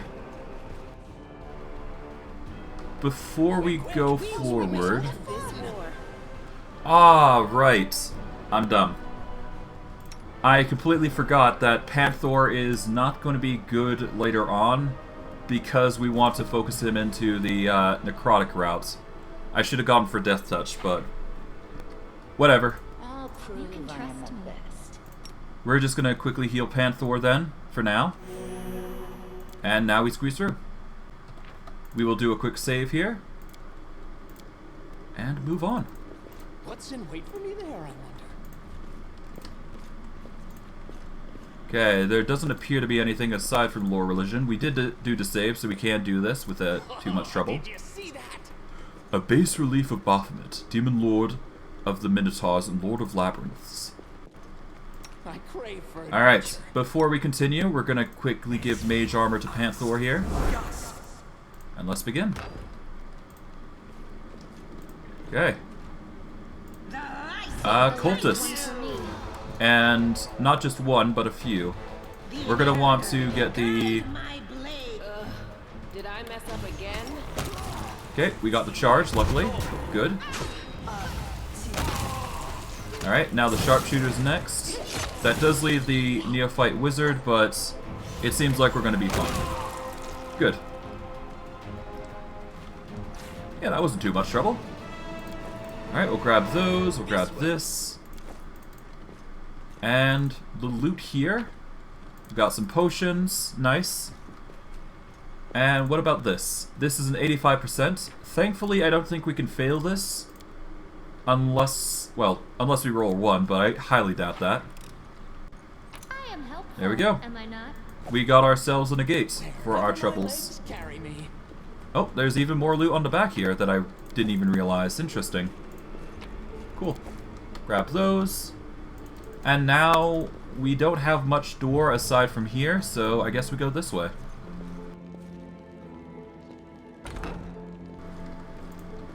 Okay. No secrets can escape my prying gaze. Alright, we got a trap here. We'll quickly disarm that first. I hope you appreciate this. Grab the loot here. Elemental Essence. Okay, before we go any further, we're going to open doors systematically and have Panther take the lead for the most part. Do a quick save here. And it's going to be a constant staple for me to save, so expect that a lot. Don't be surprised if I don't change my stats here. Alright, we're going to get the charge. And yeah, off we go. The heartbeat quickens. Alright, managed to get the charge, nice. Alright, the Baphomet cultist is having trouble hitting, which is good. That means our lives are going to be easier. Okay, we'll grab that. We'll grab the corpse. Grab the loot here. We'll make a quick lore religion here. We'll do a save just to make sure we actually succeed it. Damn! It's just not my lucky day. Alright, nope, we're going to load up.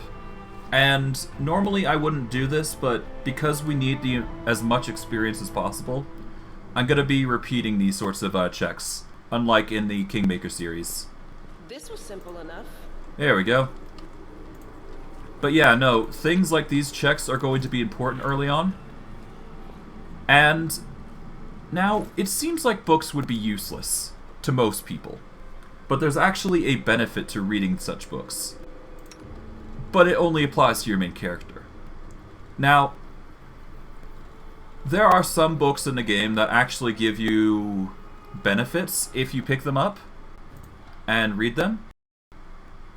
It is a select few, mind you, but I'm going to open up the guide real quick to check to see if this is one of them, because I do believe this Minotaur guide is one of those buffer books. It is a small secret, but it does help you in the long run.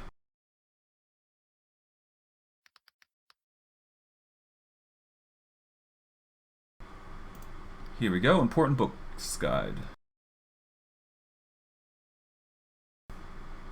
Let's see, Minotaur. Tome of the Minotaur, Sermons of the Labyrinth. Let's see, Tome of the Minotaur, yep, this is it. Okay, so Tome of the Minotaur, Sermons of the Labyrinth gives you a +1 to attack and damage by a glaive, as if it were affected. It basically gives you a +1 to attack and damage, as if you were affected, if the affected creature had weapon training with glaive. So, if you want to be proficient in glaives, this is something you can do.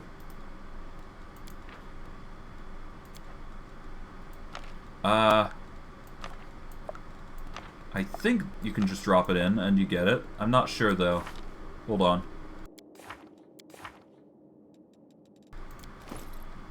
It should be in statistics. Hold on. Character, Skeletor.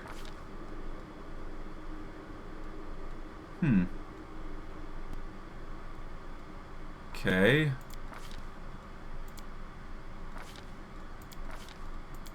No, okay, hold on. Let's see. Here we go. This book grants you a +1 to attack and damage rolls with a glaive, as if the affected creature has weapon training with glaive. So basically, if Skeletor... Yeah, you learn something new from the book, essentially. I'm not sure if you have to open up the book or just drag it onto your character, but it's one of the two. Okay, we're gonna quickly heal up Panther because he needs another heal, apparently. And we'll keep going. But yeah, no, certain books have certain effects. It's always good to keep your eye out for a book, just in case. It's those circumstances. You see these 4 portraits? These will come into play later, but you'll understand what that means soon enough. Just give it time. Okay, we're gonna do a quick save here. Alright, we're gonna go for the charge, a charge, and a charge for Camilla. There we go. Alright. Nice. Got the charges in, the attacks are going through with relative ease. There we go.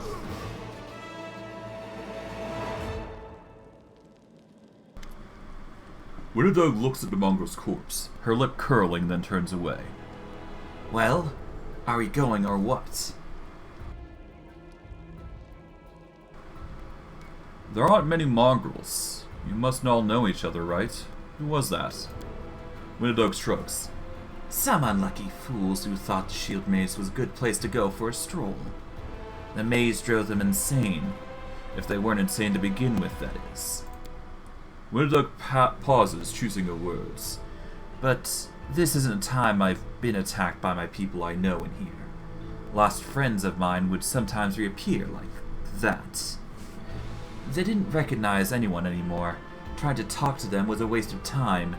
Ending their suffering was the only option. She snorts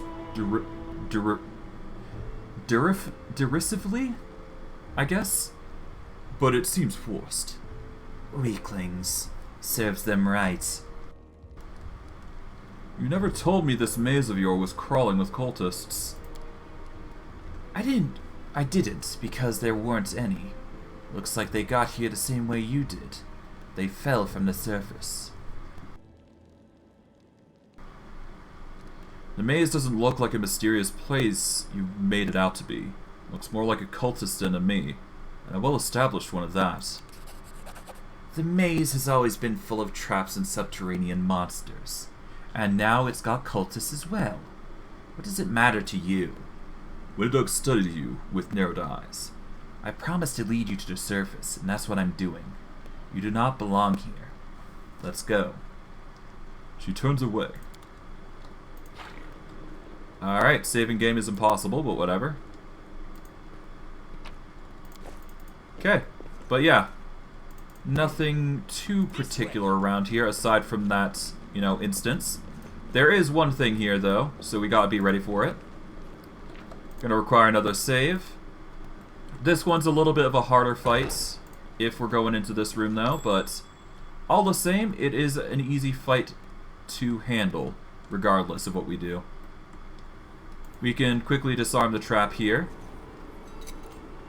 I am helpful. We're gonna quickly move over here. And now, we go in for the charges. Help where I can. Right? Did I mess up again? Okay, we move Carmilla here. Alright, we go for the charges here. Let's get another charge. Rely on me. And one more.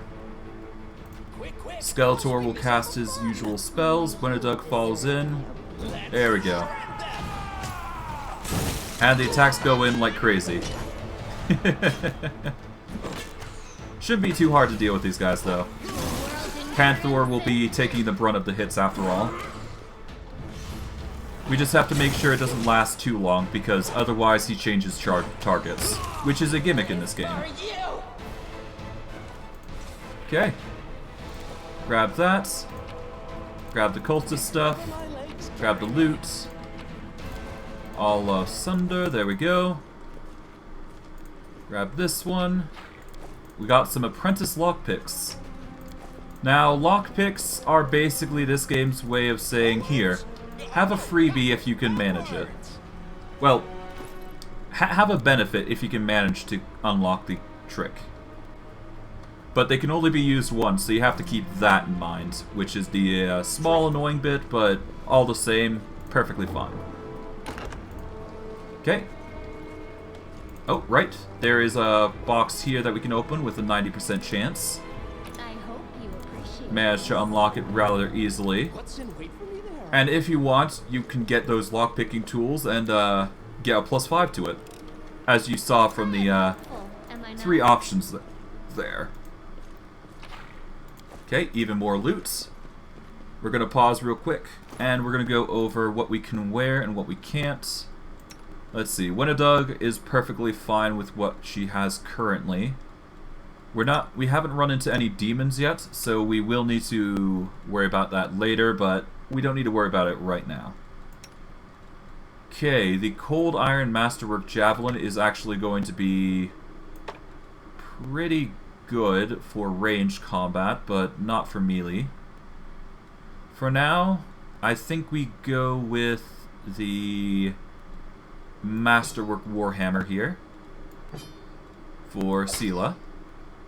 We can equip the Masterwork Glaive for Skeletor. Well, no, actually, we can't. Never mind. We can't equip the Glaive for Skeletor, but he is reaching a point where he's leveling up to 3, I think, which is good for us.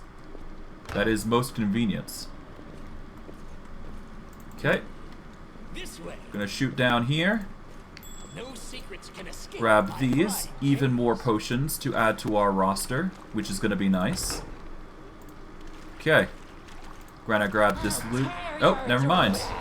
We've got bigger fish to fry, apparently.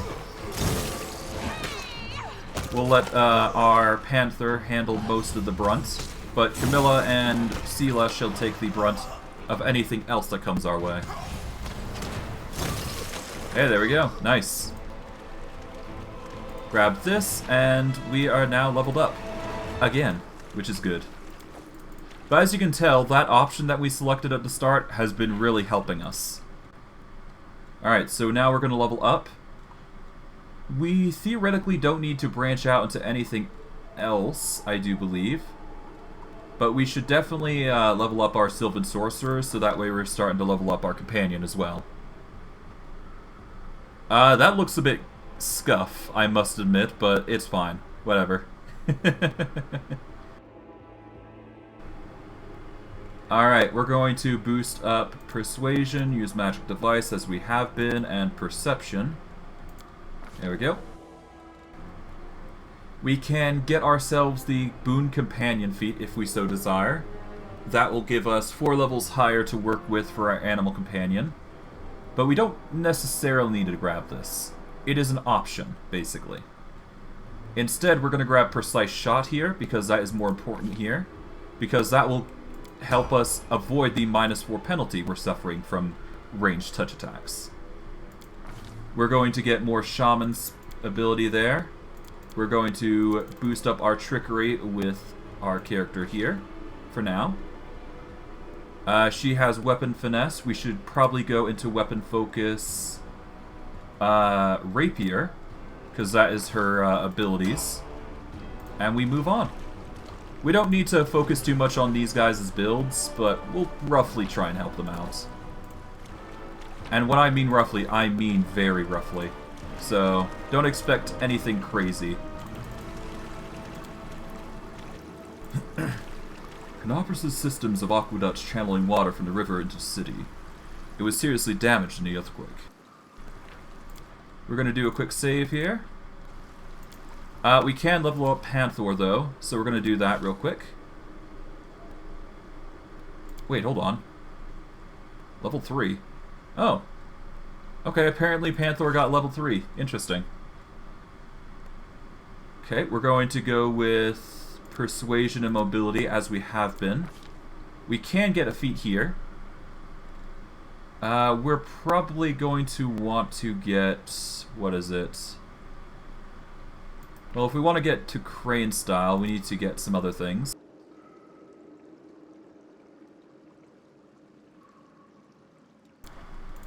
Okay, Crane Style requires improved unarmed strike. We're not going to get that yet, I think.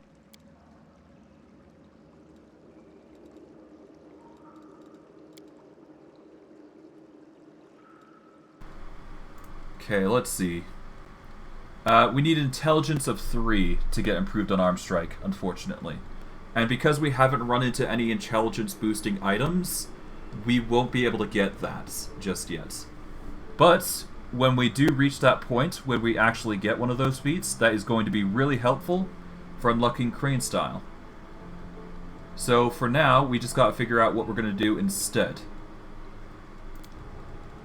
But the important part of Crane Style is actually, we're just getting the fighting defensively buffer, which will give us more AC, and it will reduce the amount of attack penalty we suffer, which is the important part of what I'm doing this for. Okay, for what we're going to want, I think we're going to want Toughness, because we want to make our Tiger as tough as possible, essentially. Alright, we go in for the charge here. We'll do the same for Sela and Camilla. I'm actually going to put the charge over here. And there we go. we will swap the healing over here. There we go. Carve my name onto your We'll let everybody else go, and we should be fine. Hey, nice. A critical of 31. It's really powerful. That's going to help us a lot, I must admit. And we got loot. Nice. Take the darts, and we move on our merry way. This is going to be a bit of a tricky fight, I do believe, but with our Panther, it shouldn't be too much of a trouble. Now, let's see. We'll do a quick save here, because I do need to get Skeletor a little closer for this to work. Right, we need... Yes, I'm currently playing Skeletor. Alright. There we go. We got the reflex. It failed, unfortunately, so our intent is not as good. But we can go for another grease if we so desire, but honestly I don't think we need to, because the Mongrel Brute is currently focusing Panther, which is good. Alright, the rest will focus on the Corrupted Mongrel Ranger. We'll just focus on them, then we'll remove the spell, and we are good to go. Cool. But yes, I am currently playing Skeletor. It's not a perfect rendition currently, but we're trying our best here. I am currently going with Skeletor, specifically a Sylvan Sorcerer.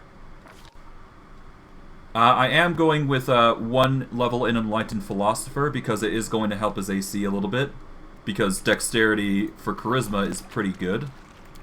But it's because this game is so difficult that I'm doing these sorts of gimmicks. It's annoying, but it needs to be done. But yeah, we're playing Skeletor. I've currently got him relatively set up currently. He's got his pet panther that he has in the description from the Wikipedia that I saw. So he is pretty well built. I might have to devolve him into some other classes, but I'd like to avoid too many dips in other classes if I can. Okay, we're gonna pick this lock. Grab this. There we go. I am helpful. Am I not? Okay, nothing here beyond that. What's in wait for me there, I wonder? Alright, open this, and in we go. We'll do a quick save just to be safe, because you never know. These places are fraught with danger. Okay, anything around here? Nope. Okay, reorganize, and we're good to go.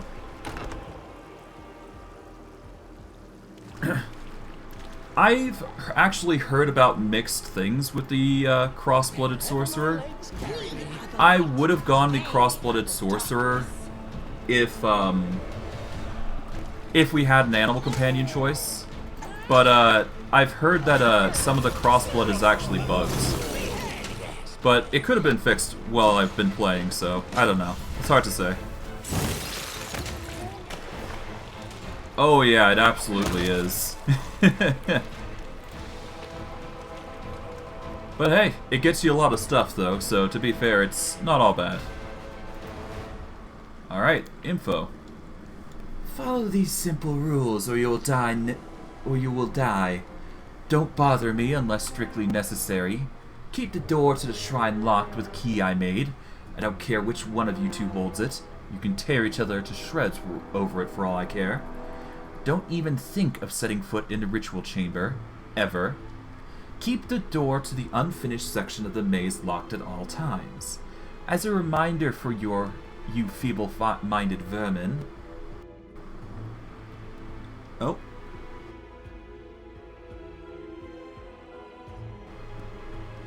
Yeah, I understand. Yeah, no, having an animal companion really helps you through this game, I've found. Even just having one or two, it's a staple for the game, I find. Keep the door to the unfinished section of the maze locked at all times. As a reminder for you feeble-minded vermin, the entrance is sealed using a hidden lever. The torch on the wall next to the door The door itself is in the room with the blood pool where I sometimes relax. Do something about the damn water elemental already. Do whatever you want with it, just make sure it's gone by tomorrow. Find a better hiding place with a paladin sword from the surface. I'll deal with that later. Remember that your life means less than nothing to me. I have plenty of people vying to become the Hand of Astilla. Alright, well. Spy? What do I spy? We found something. Not sure where, but interesting, okay. I think it's a lever.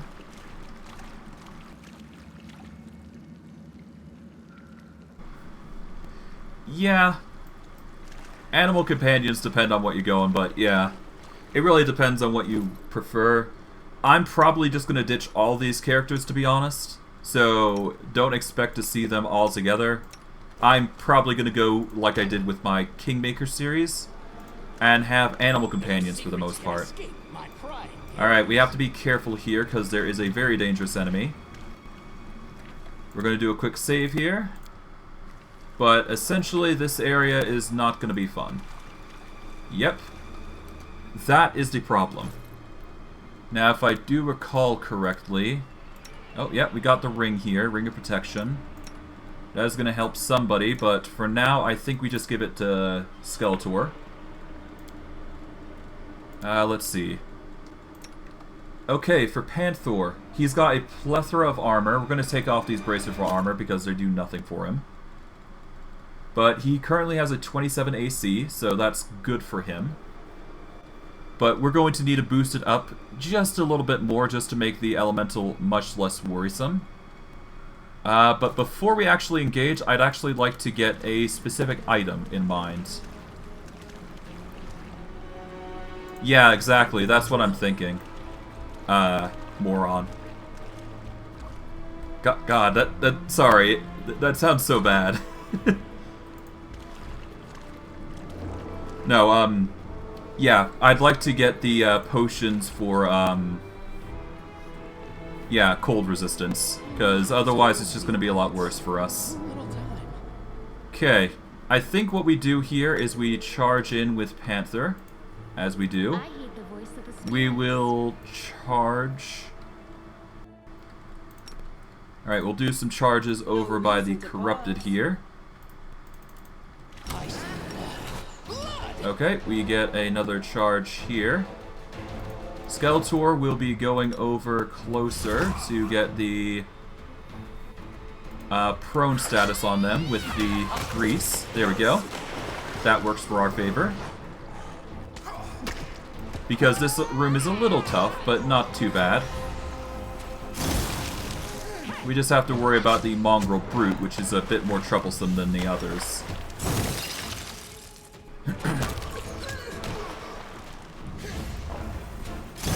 But yeah, no, to give you a rough idea, Skeletor is going to be going a cold-based route. Camilla should probably heal Panther here. Or provoke, but that's fine. There we go.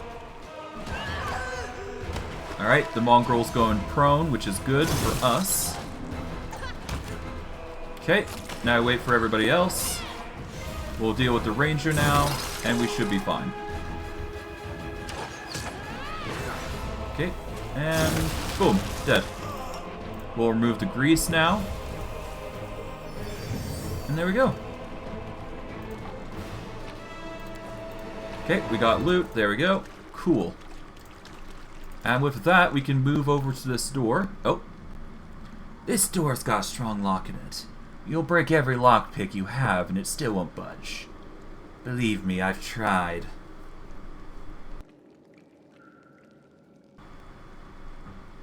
Okay.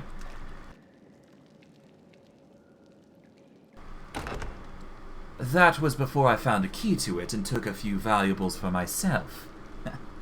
Take a look inside. You might find something you can use. Well, that's quite interesting.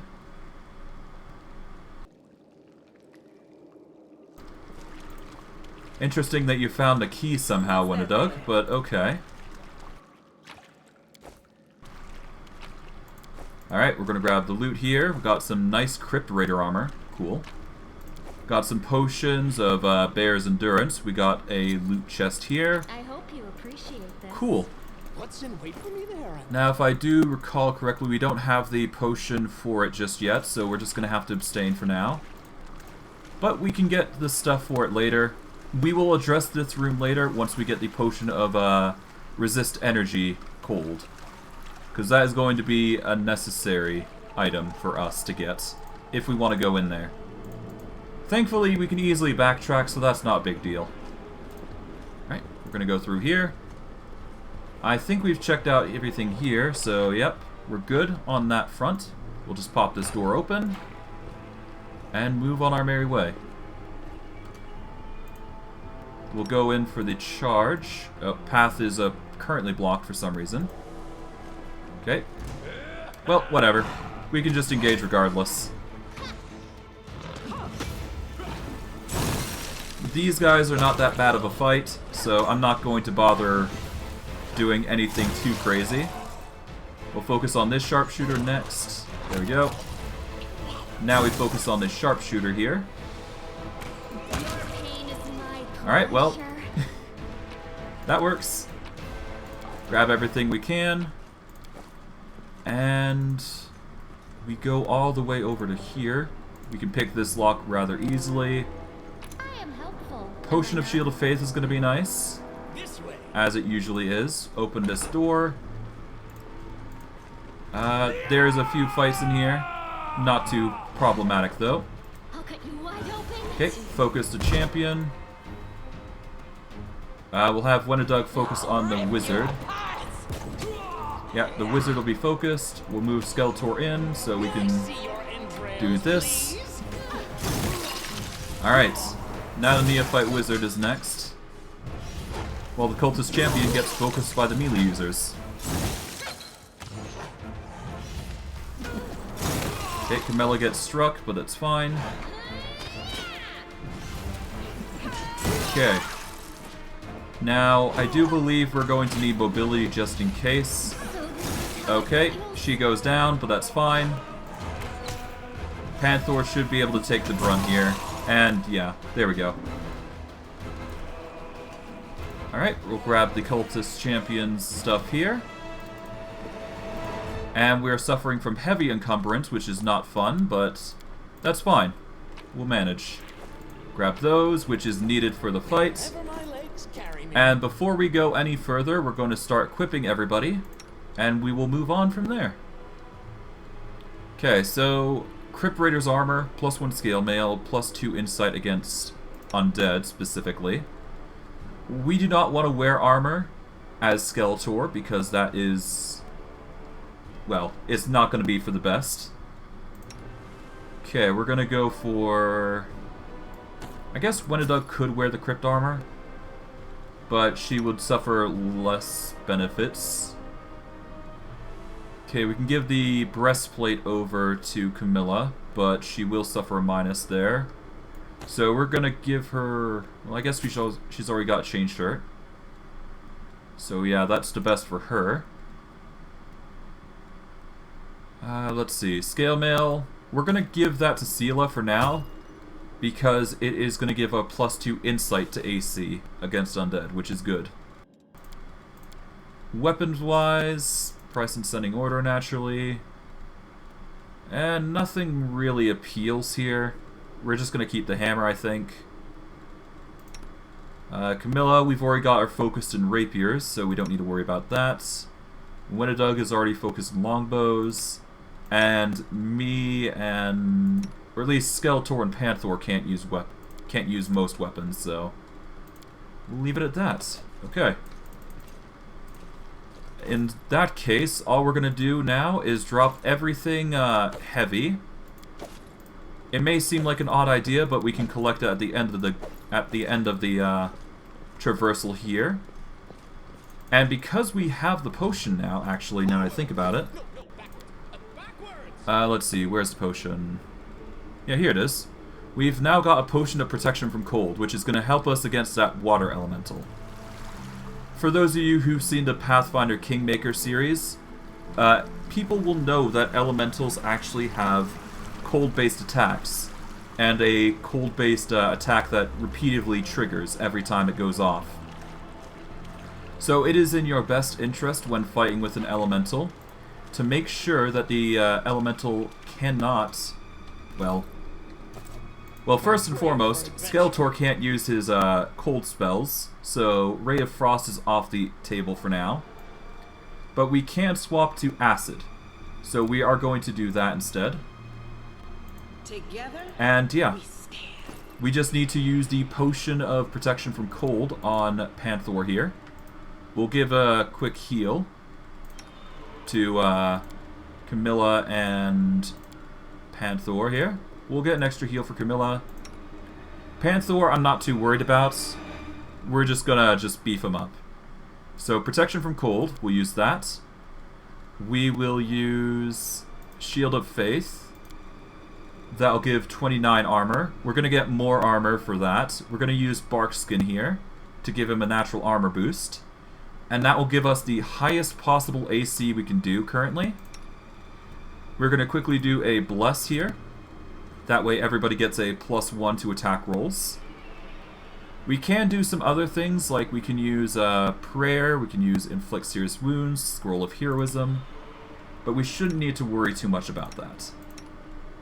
As it stands, I think that's the best we can do for now, but I will do a save just in case. If not, we will use some more resources. But this is going to be it. We're going to go charge starting with Panther, and that'll be our fight. Let's hope this works. Okay, the freeze goes off on Panther, but still, the cold protection from cold is going to help him and minimize the amount of damage we suffer.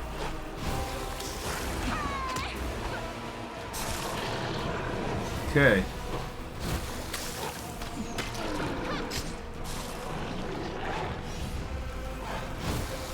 Theoretically, we can use Camilla to cast Inflict Moderate Wounds or Inflict Serious Wounds with the scrolls we have, but it's not necessarily the best option.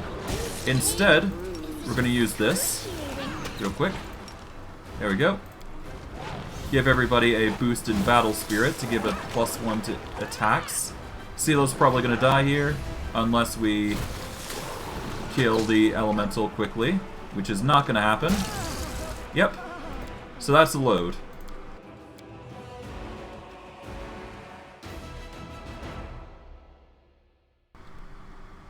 Ah, Giant Sela with the Great Sword. Honestly, I haven't considered it. But, considering the circumstances here, we're going to actually have to buff up even more. Let's see, weapons. We don't have a Great Sword currently, so we can't benefit from that. The most we could probably do is a glaive instead, which would actually work in this circumstance, so I'm actually going to go with the glaive. Sadly, no, not yet. So, yeah, unfortunately, composite crossbows are not given to us early in this game, so we need to wait, essentially. Until then, I guess we're just going to have to go for, like... I guess we could go with the Masterwork Glaive if we really wanted to. But we would need something with finesse, more so. Yeah, I guess I must have. I don't think I got a Great Sword, yeah. It's fine, don't worry about it. Okay, but we need something that's finesse-wielding. I guess the dagger is the best course of action here. But it won't provide that much damage, would it? Well, I guess it'd be a D4 +3. Which is actually a bit better than relying on a longbow here. We just don't get much of a bonus. What else is there? Strength, Masterwork, Cold Iron. You know what? Cold Iron Javelin. Let's do that. It gives the strength bonus. There we go. That could work. An interesting build, but it works for now. The glaive for Sela. Camilla is going to have to be fine with what she's got right now. We're going to give Camilla, I guess, Enlarged Person. Actually, no. We're going to give Sela Enlarge Person. There we go. We're going to equip Inflict Critical Wounds on Camilla specifically, because she is the only one who's able to cast that. Well, among other people, of course, but that should be fine for now. I guess we can go with a quick additional buffer with Heroism here. And I think we give that to Panther because multiple attacks the better. There we go. Alright, we're going to try with that build next, and we'll see how that works out. Okay, Camilla is going to be focused on the Inflict. So many thoughts, so little time. And we should be good to go. I'll do Light... Do not waver.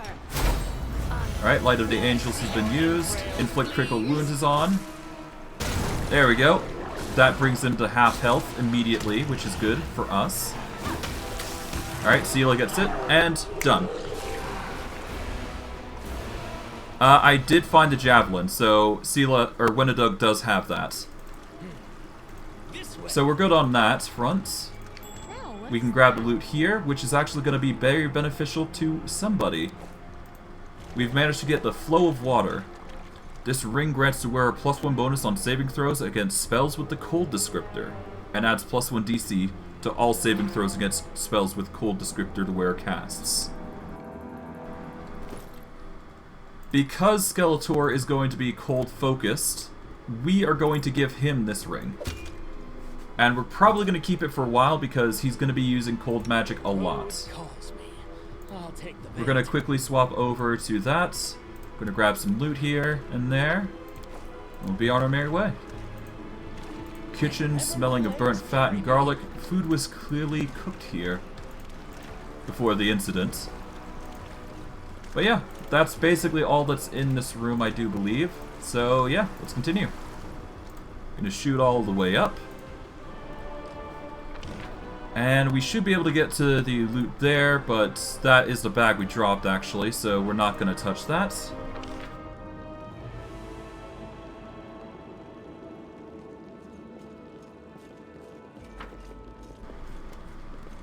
Yeah, probably.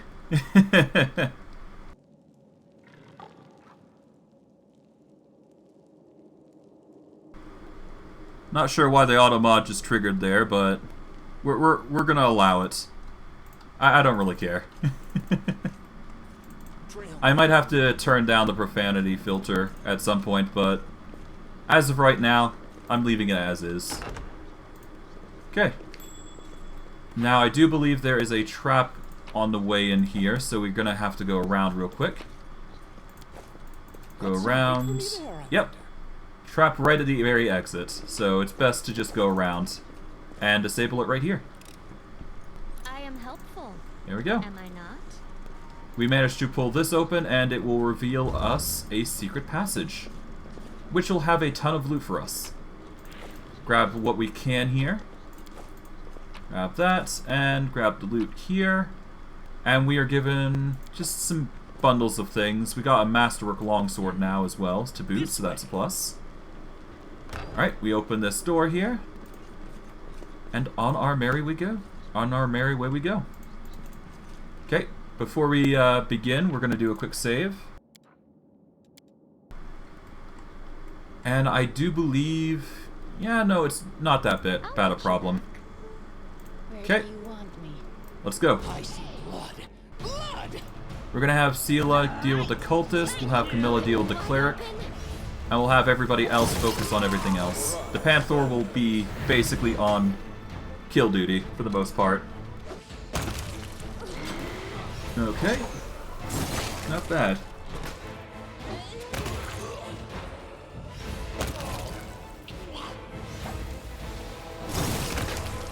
Alright.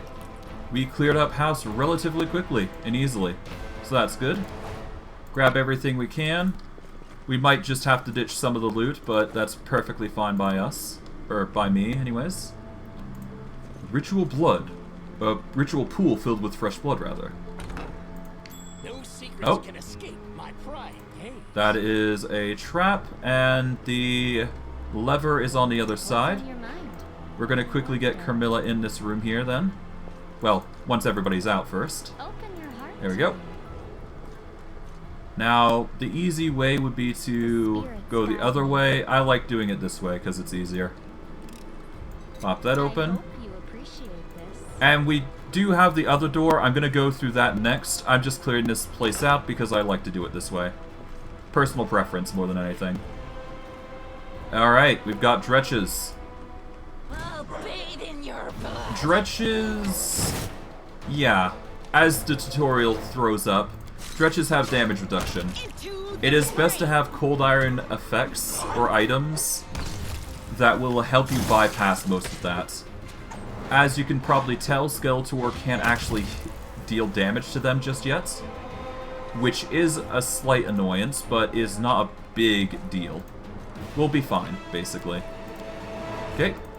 Judged by the corpses lit around the summoning cycle, Sir Cultist did manage to summon a few demons in the end. Okay. Alright. Alright, so that door actually leads to the exit, I do believe, so we do not want to go there just yet. Instead, we want to go this way, because there is a very special thing that we can go towards. The door to the unfinished section of the maze can be opened using the nearby torch, which we have found. We're going to pop this open here. Let's go in. Alright, the Hand of Ostilla here. We're just going to go for the charge here. No reason to pause. We'll go for another charge. Camilla can go for yet another. There we go. And off we go. Make a fine trophy.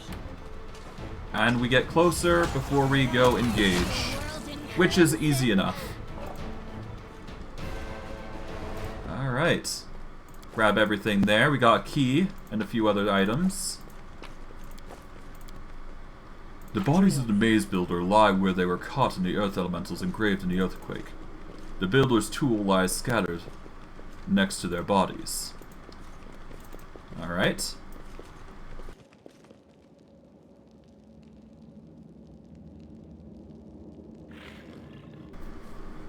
Yeah, no, I understand that. I tried not to do it often, but I always do it every now and again, just in case I need it. So, for example, like here, we can use it because it's a free debuff against the enemy, which is always nice. Okay. Gonna focus you. There we go, and now the monitor lizards are cleared. We'll skin any we can.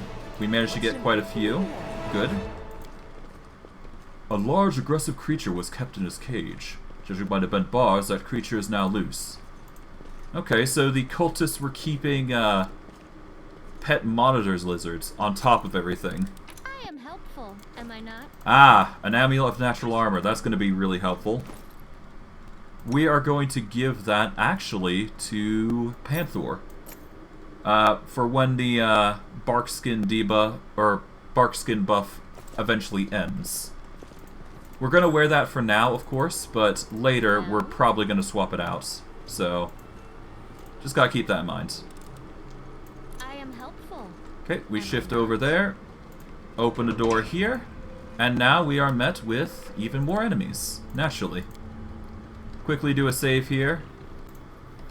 Panther will start off the fight with a charge. And we just go in for the kills on everybody that we can. Skeletor is, might not want him to go into melee, obviously.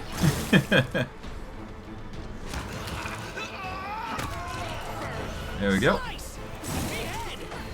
Now we just wait for the Cambion Ranger to go, and we should be good. Yep.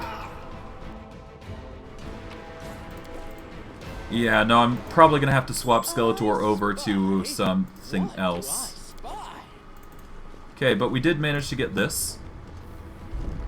And another secret to add to our plethora of items, naturally.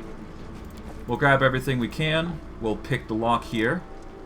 I hope you appreciate We managed to get a potion of blur. We managed to get a half plate, which is actually much better for Sela here, I think.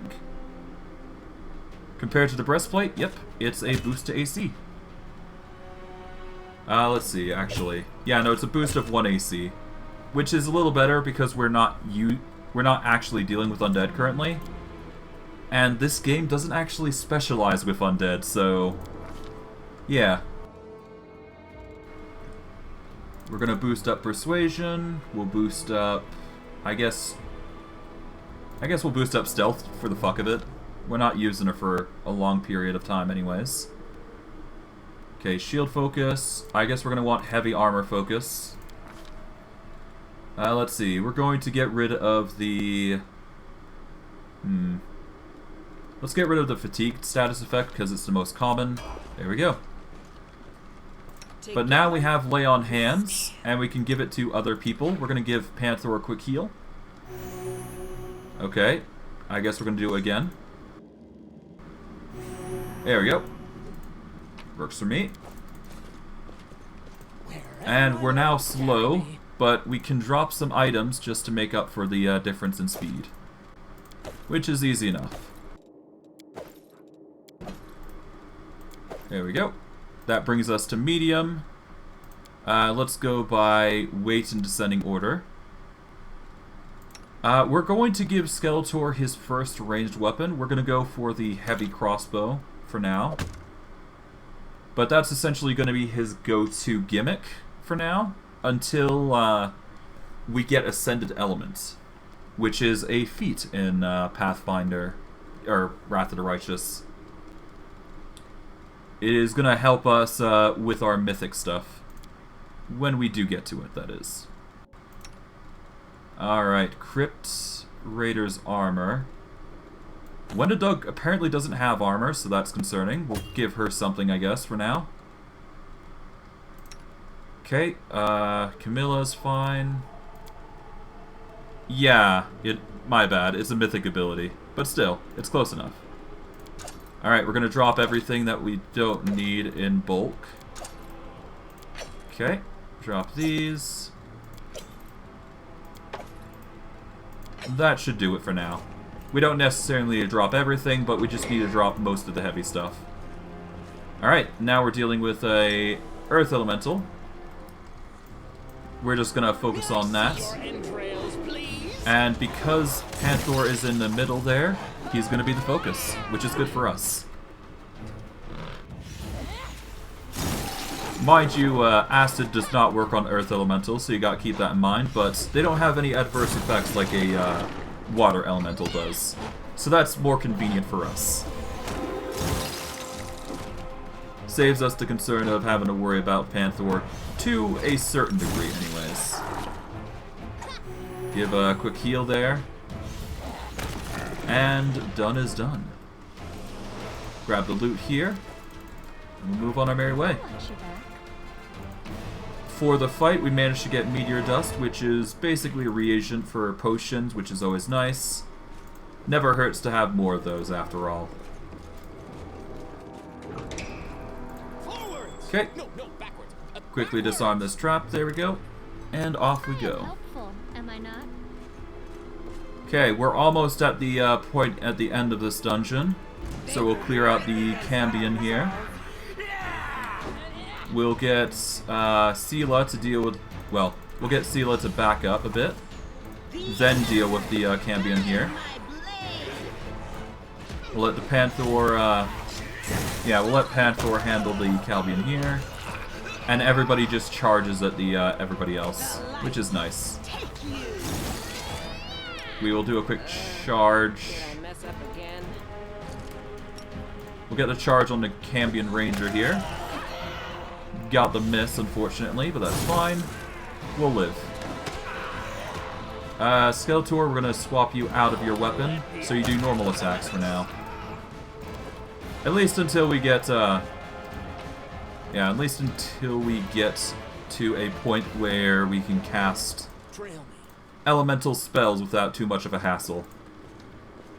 But we're going to try and convert everything to cold, but that's the plan. Alright. Now, I said there was paintings that we should worry about earlier. Well, the paintings are actually involved in this. So we want to go with yellow, blue, red, and yellow. So if we do the order as explained, yellow, blue, red, yellow, it should open up. There we go. And for our troubles,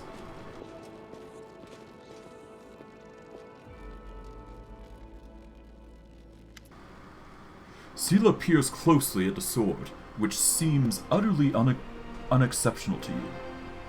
Wait, is this... No, it can't be. Her eyes light up. I know that hilt. Radiance, the sword of Great Yaniel.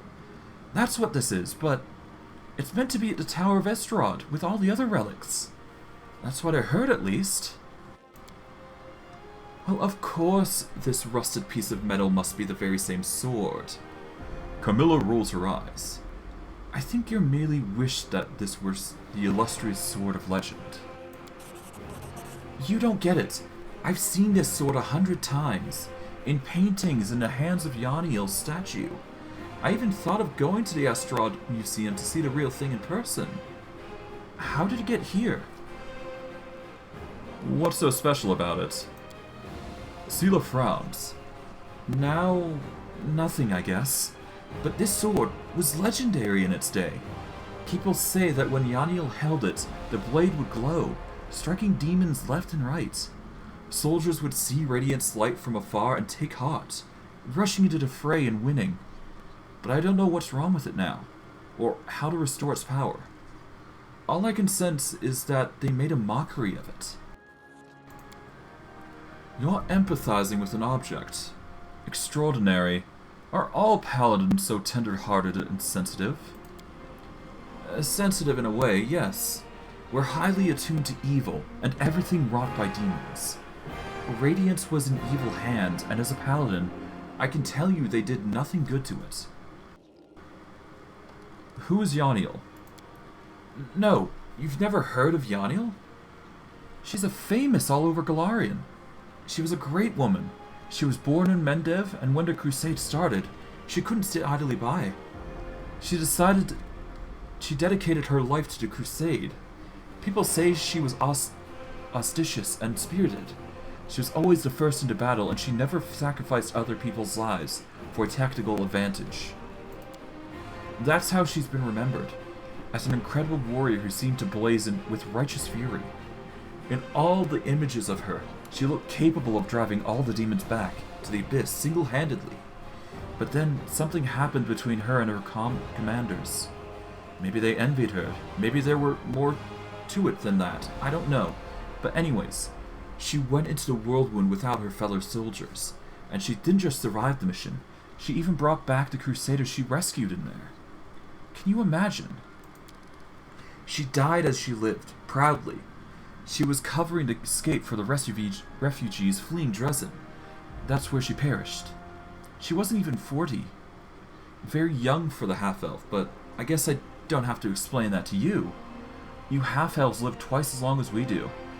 If you think about it, the Crusades aren't even hundreds of years old. That's how little time separates us from the heroes of legend. Yaniel could still have been alive today, but fate decided otherwise. You know a lot about Yaniel. You're a fan of hers or something.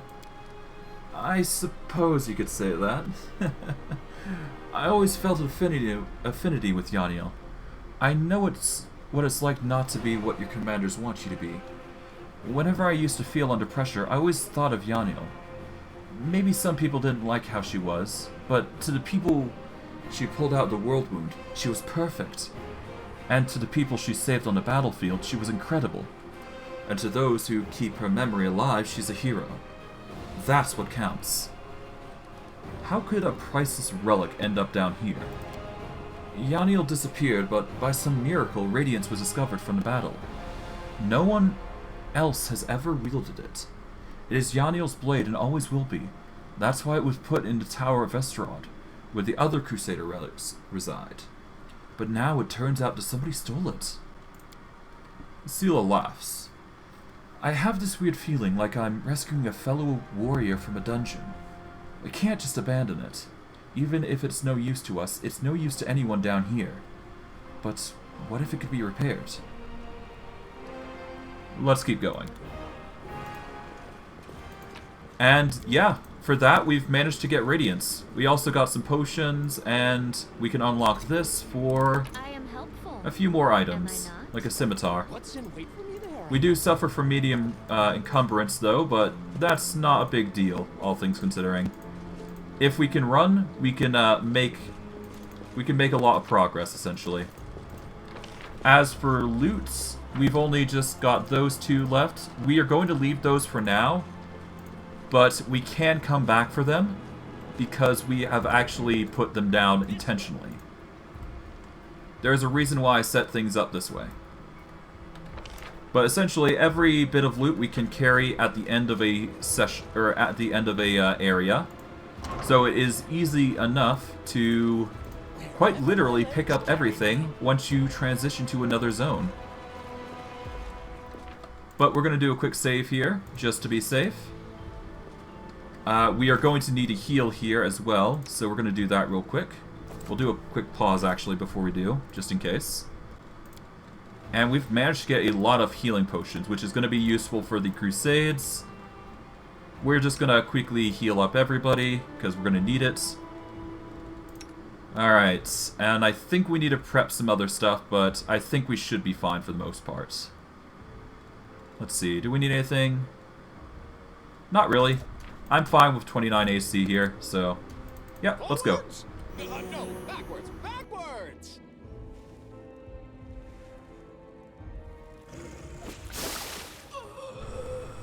Oh. Here you are, huddled together like a herd of animals. Pitiful monsters. Not even human or demon. Even tieflings are less defective than you. But I, your master, Savamelke, can make you better, stronger. I can satisfy your hunger.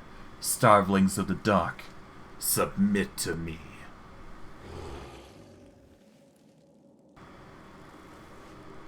Alright. Looks like they're making examples out of these people. Ooh. Well, who's the next descendant of the Crusaders who values the old legends more than their lives? Beasts, monsters, and guys, reveal your true nature. This is the sweet, wholesome flesh of the righteous Azamar. Eat, underground Crusaders. Eat the flesh of the Crusader from above. Find your true strength.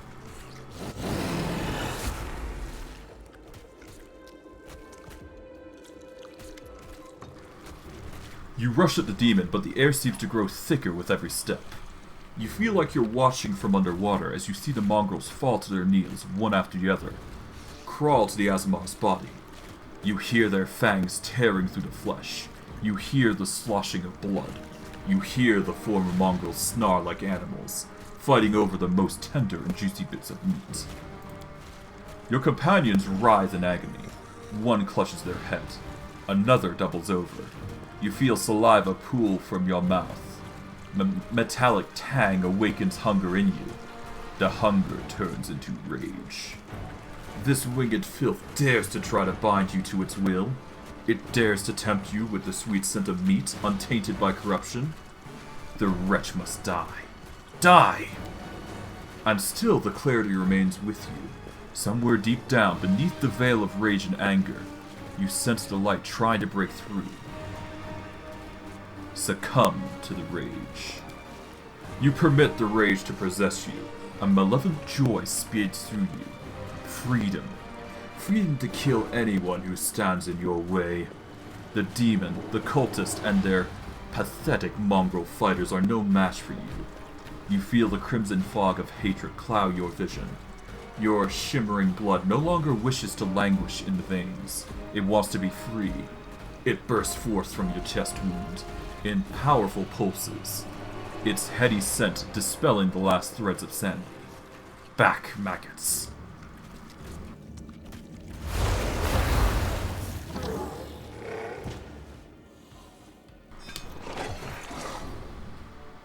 The demon hisses back, backing away. Ah, there's more to you than meets the eye. You have our power within you. Slaves, destroy these vermin.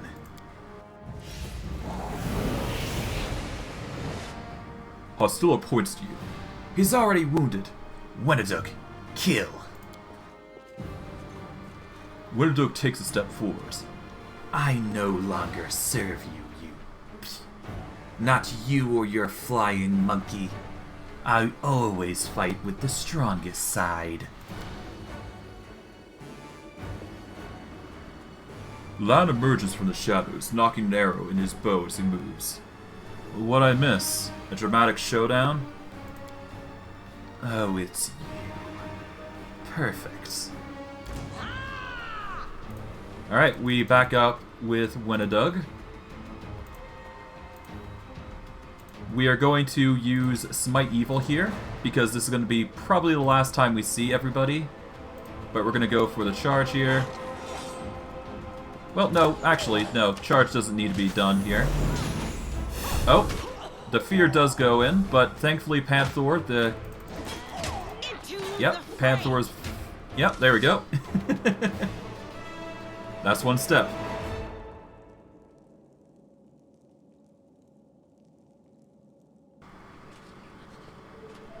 Ah! Demons always make the worst gods. Alright, Wenduag, we want you to back off. We want Skeletor to back off as well. We're gonna get Sela to focus on this closet here. And we're gonna get Skeletor out of the way. If we can. There we go. Oh, come on, stop attacking Skeletor. There we go. Done. Whew, that was close. Could have been worse. They didn't have a choice. They were forced to do it. Lan stares at the mongrels lying senseless on the floor. Keep telling yourself that, Lan. There's always a choice. They could have chosen to die, but now they're going to live and become stronger. I know that from personal experience. Shut up! You're not just a traitor, you're a monster! The young ones, they believed your stories, and you lured them to a demon and watched them eat human flesh!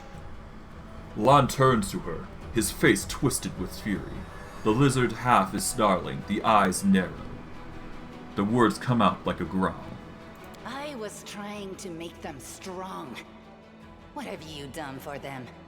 What were you doing while I was looking for ways to bring strength to our tribe? You're useless, Lan. I led by example! I trained. I tried to become stronger so I could go to the surface and maybe do something worthwhile with my stupidly short life. And I will do it. I might be the one to bring our whole tribe to the surface. But you? Why would you want any power that turns you into a monster? These young guys and girls, they trusted you. And they were turned into mindless animals, ready to eat corpses at a demon's command. I went through the same ritual as them, and I didn't become an animal. I conquered my anger. The anger that has been building and building in every one of us for decades. Unlike you, I have no intention of just lying down and politely accepting death. I will rise above all this, while you'll still be stuck with your pride, chewing on rats. Who do you want at your side? The person who betrayed the demons to follow you? The person who will do everything you say and bring glory to your name? Or this trash? Let's inspect the wound on my chest first. The bleeding, deep wound on your chest is gone, like it was never there in the first place. The skin is totally smooth and unharmed. It's gone. It was just there, and now it's gone. It's gotta be some kind of demonic trickery. You need to have a cleric look at that. As if you know anything about demons and their powers. Some dark force cast its gaze on him and chose him from among all others. There's magic inside this Uplander that is beyond your meager understanding. And all you have to say is, go see a cleric. You're pathetic, Lamb. Lamb, how did you find the way here? I just kept going until I found it. You can find a way into anywhere if you try hard enough. And besides, I also remembered some of this traitor's stories. At least some of them were true. But that doesn't matter now. We need to tell Sol everything, and then we need to get out of here. We? You think you're the one going to the surface with them? Isn't that sweet? So you've been serving Sav-Melek this whole time, Wenduag. Better just serve a strong master than to eke out an existence in a dark hole with no hope. I am of the Neathers. Our lives are short, but we are hardier than humans. I realized a long time ago that I was capable of more than this life offered, and I follow whomever is the strongest. You scared Sav-Melek. Posilla has fallen. Now, I wish to serve you. I thought you were proud of your heritage, but you're willing to crawl on your belly before anyone who's even a little stronger than you. You say you didn't become an animal? What a joke! Only animals pledge their allegiance to whoever has the sharpest teeth. Oh, but what am I saying? Even cave spiders are loyal to their mother. You're even lower than that. Oh, so now you think you know everything about me. You're one of the best hunters in the tribe. It benefited me to ingratiate myself with you. So I acted in a way that pleased you. And the Uplander will get the Wenduag that he wants to see. I'm willing to do anything to get out of this hole. And you're willing to do anything too. Don't try to hide it. I know you, Lan. I've had time to study you. I'm going to the surface only because my time has come to leave. The Uplanders are in danger. They need all the help they can get. But I'm only risking my own life. See the difference? I'll do whatever the Crusade asks of me, but I'll never be like you. Why didn't you try to stop us from going inside the maze? You knew we might uncover your secret. Sav-Melek is always in need of new servants. You'd make as good a servant as anyone else, and then... once you'd gone missing in the maze, not even the redoubtable Lan would have dared look for you. But then why did you come with me to look for the sword? So I could kill you quietly if you found it and stop you taking it to the village, you idiot. I would have told everyone that you got caught in a cave-in. But then the Uplanders showed up and I had to change my plans. I don't regret what I did. I met you. Just say the word and all the Neathers will be yours. I'll bring them to you if you take me with you. What exactly are you proposing to do with the Mongrels? What you saw here. They will become stronger. They will be an army unlike anything ever seen before on Galarian. Our lives may be short, but while we live, we are faster, deadlier, and harder to kill than most. I am offering you an army. An army that will win you land, power, and everything you desire. An army of cannibals? Are you insane? You want to turn them from rational beings into rabid beasts that only want to kill. They will be slaves, and you will be their slave driver. Is that the kind of power you're so desperate to gain? I went through the same process they did. The beast raged inside me, my mind was foggy, but I have an iron will, and I never back down. I snatched victory from the jaws of insanity. If there are any individuals worthy of becoming my officers among those Neathers, they will be able to do the same. You said you went through the same ritual. Does that mean you ate human flesh too? Yes. Priscilla found me in the caves.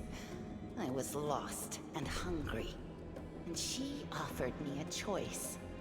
Die as a nobody, or live and gain the power to change everything. Savamelek tore off a piece of an Azimar priestess's thigh. A big, juicy piece. More meat than I'd ever received in the tribe. That was the first time I knew what it was like to be happy. To have a full belly. I swore to myself that it would always be that way. Then the madness and rage took over. I came very close to turning into an animal, no better than the weaklings you saw in the maze. But I am strong. I mastered myself. I brought myself under control. I fell so that I could rise again. You should have chosen death. Dying's better than living like that. You're saying I should have died that day, Lan. But then who would have listened to your feeble jokes? Who would have showed you the best caves for hunting? Who would have made you a man? A predatory gleam appears in Wenduag's eyes. I would have been fine without all that. And without you. Your death will make the world a slightly better place, Wenduag. Look, isn't our land sweet? Look how his eyes blaze as he speaks of murder. And we were so close, too. Tell me, what do you think he'll do to you if you fail to live up to his precious ideals? What did your service to Hostile entail? It was simple.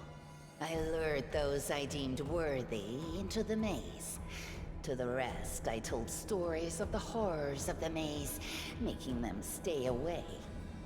It all hung in the balance when the cave walls shuttered, and many of the young ones decided that the time of their great exodus had come. I had no doubt that Hosilla would dispatch a dozen young Neathers easily. But what would become of the maze if all the tribes poured in? So when Lan ran off looking for the Angel's sword, I went after him. Not to help him, but to make sure that the sword never reached Neathholm. It's a pity that you got involved and stopped me from killing him.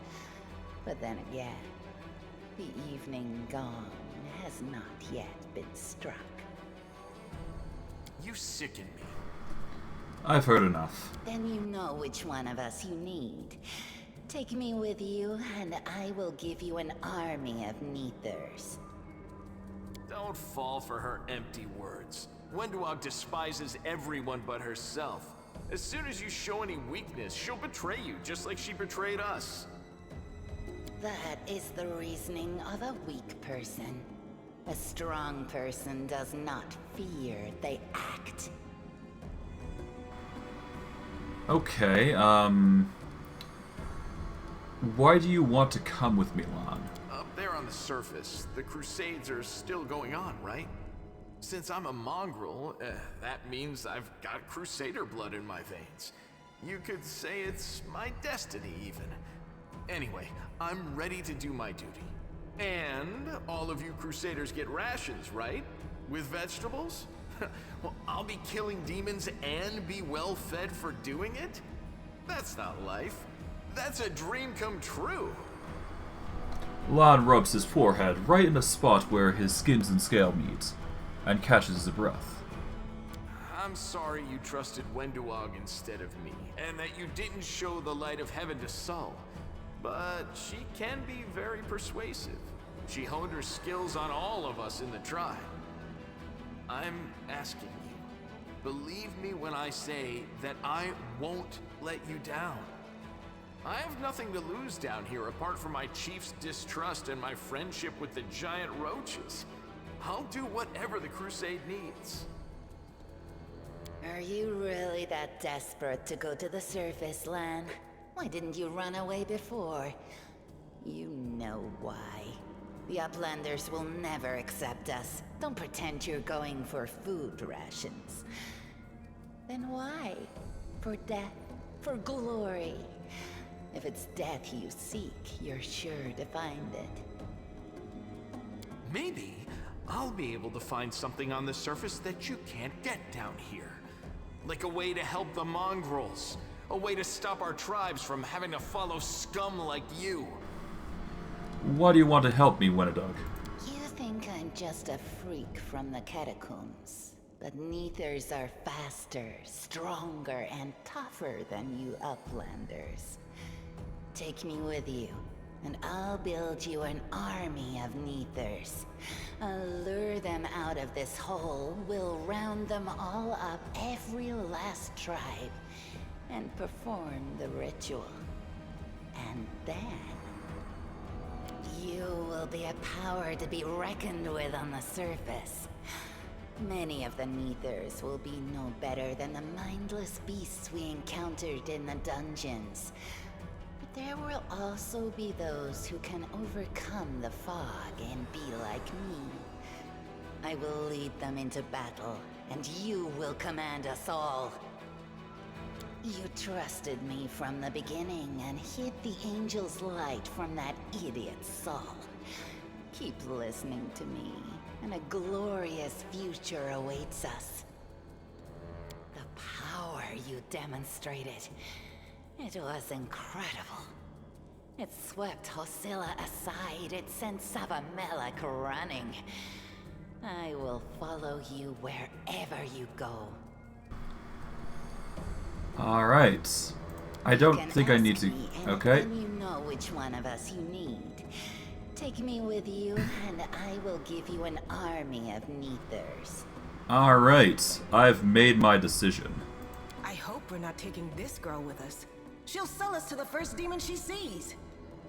If we're befriending monsters in order to fight the demons, why not join forces with the strongest of them? Isn't that the rational choice? They're both equally hideous. Neither of them will improve the aesthetics of our little band. Come with me, Wenduag. You're making a mistake. If some priest ever winds up down here, I'll ask him to pray for your soul. But I doubt it'll help you. Who cares what you think? The Master has made his choice.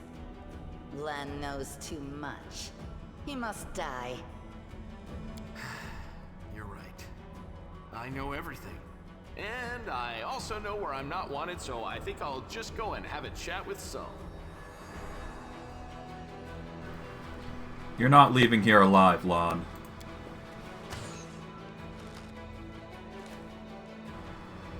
Well, that's unfortunate. Wenduag's strike hits Lon, but he leaps towards the wall and slips into a barely visible crevice. He got away. Don't worry, Lan. I'll get you. Wait here, Master. I will bring Sol and the other Uplanders. We'll make sure that everyone knows that Lan failed to save anyone and fled like a coward. Yeah, I know. I haven't gone through the evil route, to be honest, so this is all new territory for me, but hey, I'm just trying to do what I can, just make this interesting. Whether this is a good or bad thing, I guess we'll see. Chief Sol appears to be flanked by mongrels.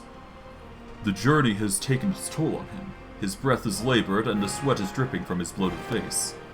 Washish! Anivia gives a low whistle. Well, I'll be damned. Turns out, old Hull run isn't as crazy as we all thought. There were really demons down here.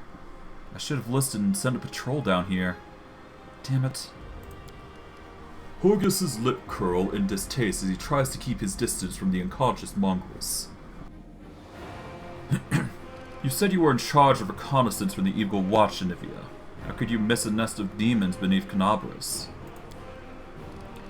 Anivia sighs. Yeah, right. Like it wasn't enough that I sniffed after every damn shadow in the city. Everyone knows the story about the demons lying beneath the streets of Kenabres. Those tales are as old as the Crusades themselves. I messed up, but you fixed my mistakes, so thanks. How's the leg? Anivia winces slightly, but forces a smile. Better than yesterday. Worse than the day before. I'm not gonna die, so don't worry. The maze was full of dangers, but we dealt with them. Wenduag crosses her arms. I sensed that the maze was an evil place, and so it was. There was a demon sitting right in the center of it, with spells to dull our minds. We barely managed to overpower him. When we reached the cultist's lair, that's when we saw Lan. He ran like a coward he is, abandoning young ones to be mauled by the demons. Sol looks at the unconscious Mongrels laid out on the ground. Yes, Lan is too hasty. We will survive if we listen to people like him? No, Lan is not one of us. He does not understand our path. You understand, Wenduag. You saved us. I always thought you were a decent sort. Respect. You need to look after young Mongrels, jeez. They're out for the ounce, but when they wake up, Chief, you'll see that these experiments have made them stronger. Some of them have lost their minds, but that doesn't matter. What matters is that they survived. They're warriors now. As long as they can hunt, the rest can wait. Uplander and you, Wenduag, you saved them. That's what matters. We will help them from here, but if they want to go up to the surface, I don't know if there's anything I can do to stop them. Time to get out of here. I'm going with the Uplanders, Chief. The maze holds no more secrets now. I have to go further. So Lee heaves a sigh. You've always had to go further than anyone else.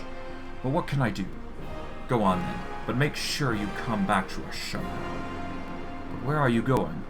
Where's the way out? I think I've worked it out. Wenduag searches Hostila's body and shows you some papers and a key. If there's a key, there's a door. If there's a letter, then it's intended for someone. Anivia's eyes quickly skim over the letter as she passes it to you. Those cheeky sons of... This is all the information on the cultists in the city. Their meeting places, passwords, their secret hideouts. I think we should show this to whoever's charged of Kenabres right now. As soon as we get back to the surface, we'll find out what's what.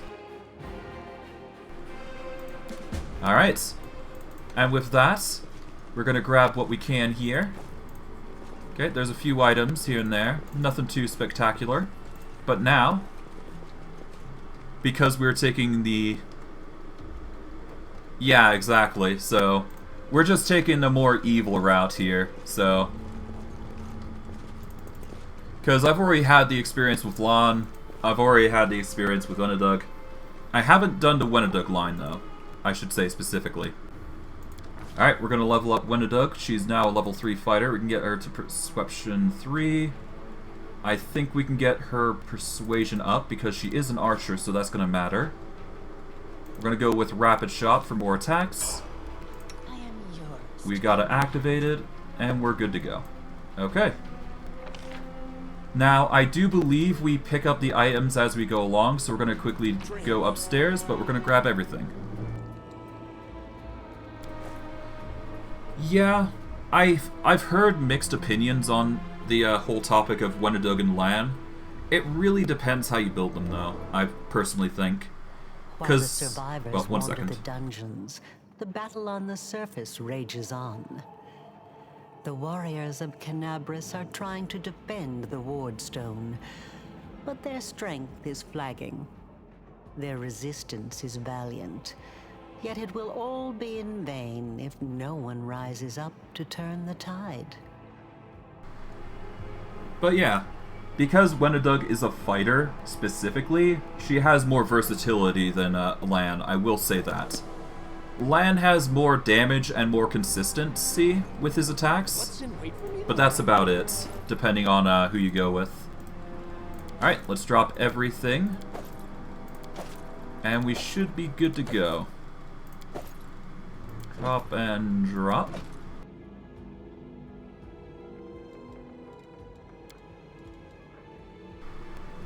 Yeah, exactly.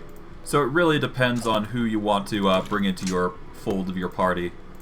Both are acceptable. It really just really comes to personal opinion at that point. Alright, let's see what we got here. We got loot crates. We're gonna grab that. Okay, we're gonna shift over to here. We'll grab this loot.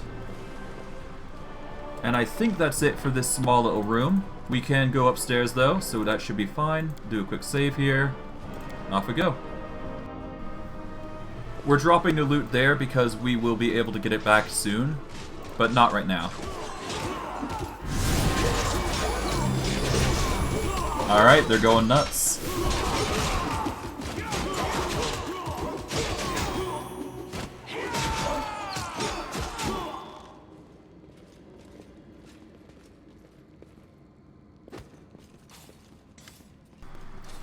The half-orc before you, wearing armor adorned with Iodade's golden swords, is clearly exhausted. She obviously hasn't gotten much sleep over the last few days. There's soot on her face and fresh blood on her sword. Her hazel eyes are hard and focused, and her firm voice sounds accustomed to giving orders.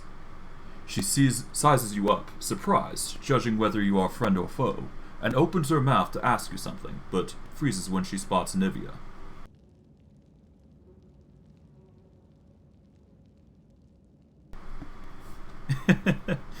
You know, I would not be surprised because druids are pretty well, you know, pretty strong in Pathfinder. So going an animal is actually a really powerful play if you want to go like a druid sort of monk cross. Which is interesting, I must admit. We may get to see that, we may not, I'm not sure yet. I'm still figuring out the build as we go along. But I do have a rough idea. Nevi, I'd almost lost all hope. Everything's fine, Beth. I'm here. I'm here. This here's a new friend. He rounded up those of us who survived the fall and led us up to the surface. Without him, we'd never have made it out. Anevia strokes Erebeth's head and whispers something into her ear, then stands back and points at you. Let me introduce you to my wife, Erebeth Tirabade, head of the Eagle Watch. Until the army arrives, I'm the temporary warden of Kenabres. And you're just in time. As you can see, we're in the middle of a battle. And thank you for getting Anevia out of there. The half-orc nods, and after a while, her stern voice grows a little softer. Where are we? The Grey Garrison. Until recently, it served as barracks for the Crusaders, but it's now been taken over by cultists. What is the target of this battle? When the demons attacked the city, their main target was the Wardstone. I trust I don't have to explain to you what the Wardstone is and how important it is to the Crusaders. We must retake it at any cost, or the fall of Kenabres will be the beginning of the end of the Crusades, and with them, the rest of the world. I see that you had a difficult journey to the surface. You need to rest. But there's a lot riding on this battle. I have no right to command you, but I'm asking you to help us. I have important information about the location of a cultist den. Very good. Report to me in full when we get back to the Defender's Heart. It's our temporary headquarters. Right now, the most dangerous cultists are here. The ones occupying the Grey Garrison. We met some mongrels who live beneath Kenabres. This is Wenduag. Most people in Kenabres think that the children of the first Crusaders are simply a legend. Other people say that the day you emerge on the surface heralds the start of the end of the world.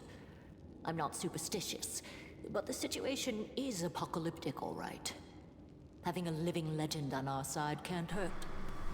Surprise steals across Erebeth's face, but it quickly gives way to respect. I see you are in serious need of help. You're in luck. If my master is with you, then I am with you also. What is the situation in the city? The city's gone. Most of the defenders, including the dragon Terendelev, fell in the first few hours. The civilians either fled or died in the chaos. The place is overrun with cultists and demons. Erebeth slowly drags her hand over her face. Don't talk like that. Kenabres hasn't fallen.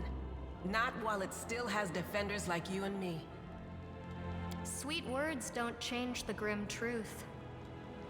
No, she's right. Thank you, Knight. Until we no longer have the strength to hold a weapon, until Iomedae abandons us, we will fight for Kenabres. Tell me about the Wardstone. Why is it so important? The Wardstones are a gift of Iomedae.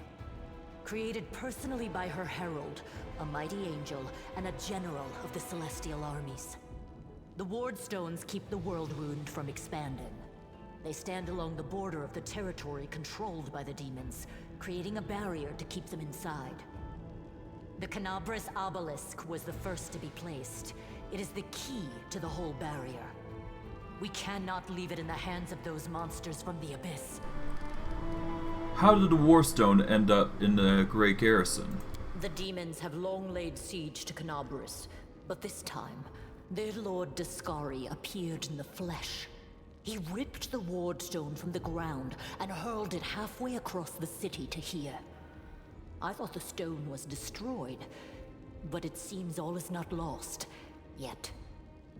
Dascari has gone, but the Wardstone is surrounded by a horde of those creatures.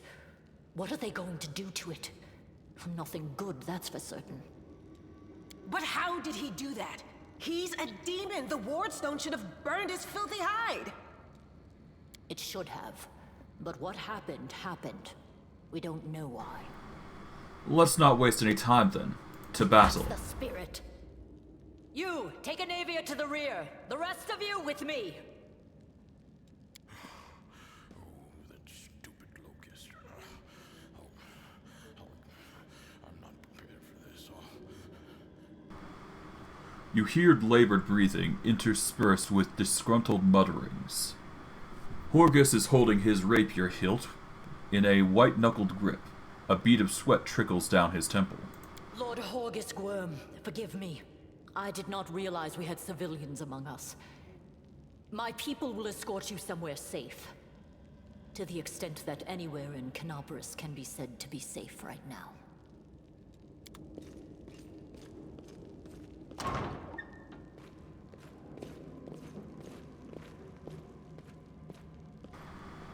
Alright, and with that, we move on our merry way, pushing through the dangers of this area.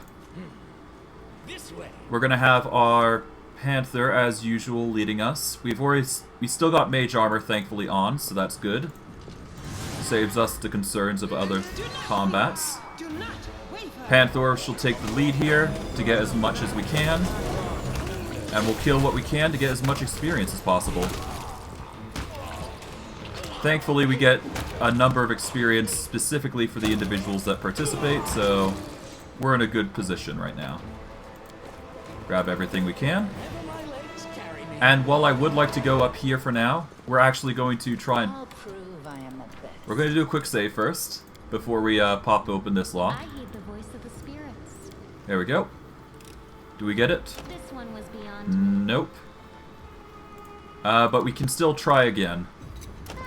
Not this time. The lock is jammed now, but we can load. Basically, I want to milk as much experience and gains as possible. So, this is why I'm doing this. Okay, pick it once more. I am helpful. There we go, perfect. And with that, we got some loot, some potions of inflict. But hey, all the same, perfectly fine for us. Alright, to the second floor.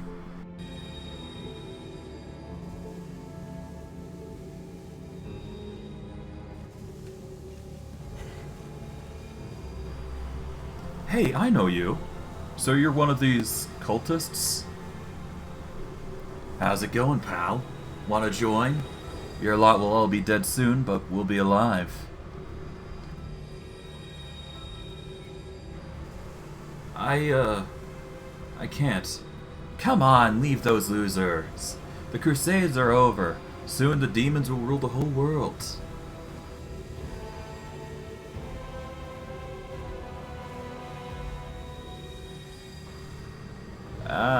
Here goes nothing. All hail Baphomet. Cowardly traitor. I swear on the sword Iomade, you will be punished. Alright, while they handle this side, I'm going to handle this fight. So we're going to quickly get Panther on there. Skeletor, we want to grease up the area, so we'll do that real quick. That'll get the grease up. We can start casting cold spells, so I'm going to do that instead. Alright, we don't need to worry too much about critical hits, I don't think, but we'll still focus on them. Alright, let's dispel this real quick before we get into a worse position. There we go. That will make everybody stand up. And now we continue the fight. Nice. Okay. We'll grab everything here. We are suffering from heavy encumbrance, so we'll quickly drop some of those. We will be at medium load, but we can grab these real quick as well. So grab everything here. We drop everything to make sure we get to a medium load again. There we go. Back to a medium load. Anything else here? Nope, I don't think there is. Let's see. Stairs have been severely damaged. And now we should be on our merry way to go, because there's no other fights here, I don't think. Neophyte Wizard, we'll grab those real quick. Alright. We go up to the third floor, which is actually going to get us to a bunch of stuff, so we're going to grab these before we go. So we'll grab everything. And yeah, we're just basically going to drop and pick up loot as we go along. We just want to milk as much gold as we can, because we're going to need to use that gold for when we buy our companions. Because I think by the time we get there, we'll be level 4, I'm hoping. But we'll see, we'll see. What's this? Do we have guests? Just in time. The place is a bit of a mess, and I haven't even poured the blood into the goblets yet. Why don't you... Oh! The face of this demoness could be called pretty, if it had eyes. Her mouth slowly widens into a smug grin. What an unexpected surprise! Staunton, my little sweetheart. Long time no see. I've missed you so much. Have you missed me? Admit it. You missed me terribly. I am currently playing on core difficulty. So it's not the it's not like much harder than the other difficulties, but it's a difficulty that provides a challenge, I personally think. Plus without pulling my hair out, so maybe I'll go unfair at some points, but yeah.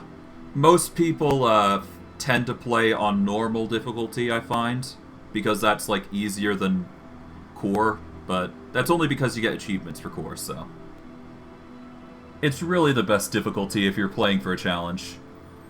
The demon's mouth drops open in surprise, and she begins her manicured hand up to cover it. Or brings her manicured hand, rather. Where I'll go. The aged dwarf from Iridef's troop, silent up until now, spits on the floor. His hard and craggy face, like storm-weathered stone, twists as if in pain. Minago, the one who... Be careful. She's one of the deadliest creatures in the whole demon horde. She was once responsible for a massacre in Kenabres. She must be back to finish what she started. The half-orc is too well-bred to spit on the floor, but the name sounds like a slur on her tongue. Hey, demon woman, what's wrong with your face? Oh, how rude. You're one to talk, mortal, with a face that even a mother would loathe. Staunton, sweetie. You're not going to let your friends speak to me like that, are you? That wench? She's the one who led me astray. She's the reason my life has gone to the abyss. She's the reason why Teresen fell. For this playthrough, I'm going to go with Lich, yes. Normally Skeletor is considered a demon, so that is why I went with the demon option for now. But once we do get the chance, I'm gonna focus into Lich.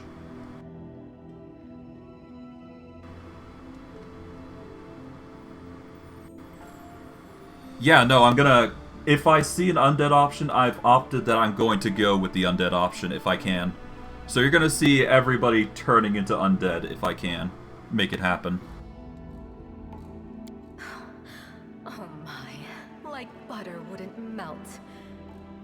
What I remember is how eagerly you would run to our trysts, how you begged to see me again, how you promised you'd do anything I asked. By your own free will, you said this. And now you claim that Dresden fell because of me. No, no, my dear. That was entirely your own doing. Yes, this is a sorcerer, a Sylvan sorcerer specifically. I do have one level in Oracle, but that is only because I wanted to get the AC buff. And in the future, when a certain quest comes up, I will be getting even more AC. Yep, that's the plan. We'll get the merged spellbook, which I'll, pump like crazy, and just slowly stack up the sorcerer levels really hard. At least that's the plan. Minago threatens Staunton with a dainty-clawed finger. I'll beat your lying lips into your filthy throat!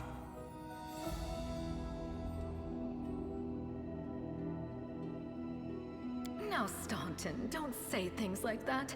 Not about these lips, the ones you kissed so sweetly. Staunton, dearest, don't you love me anymore? Remember how good we were together? I was so hoping that we could patch things up. While I do agree the level 20 buffs to any class is really good. Yeah.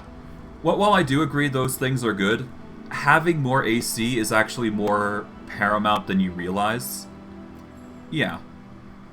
For this time, I'm probably going to miss out on those bloodline abilities, but only because the reason that AC is really important for this game, I found. And if you're playing something that's charisma-based, you really want to beef up into that if you can. So it's not uncommon to see people playing a monk, a Scaled Fist Monk, Oracle Nature class divine combo, just to boost up their charisma to high hell. So you can see a lot of, I'll explain the build when I get to it, but I do have a rough idea of what I'm planning on doing with Skeletor. It's not the perfect situation, but it's roughly there. I'll kill you!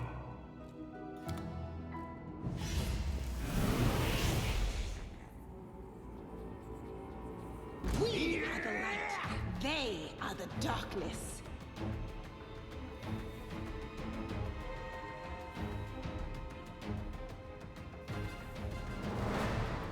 Yeah, no. I understand that, but with how I've built him currently, as you can probably guess, let me open up class specifically here. Sylvan Sorcerer only gets Bloodline feat selections, and the only good thing about him is that he will get immunity to poison and DR10 Cold Iron.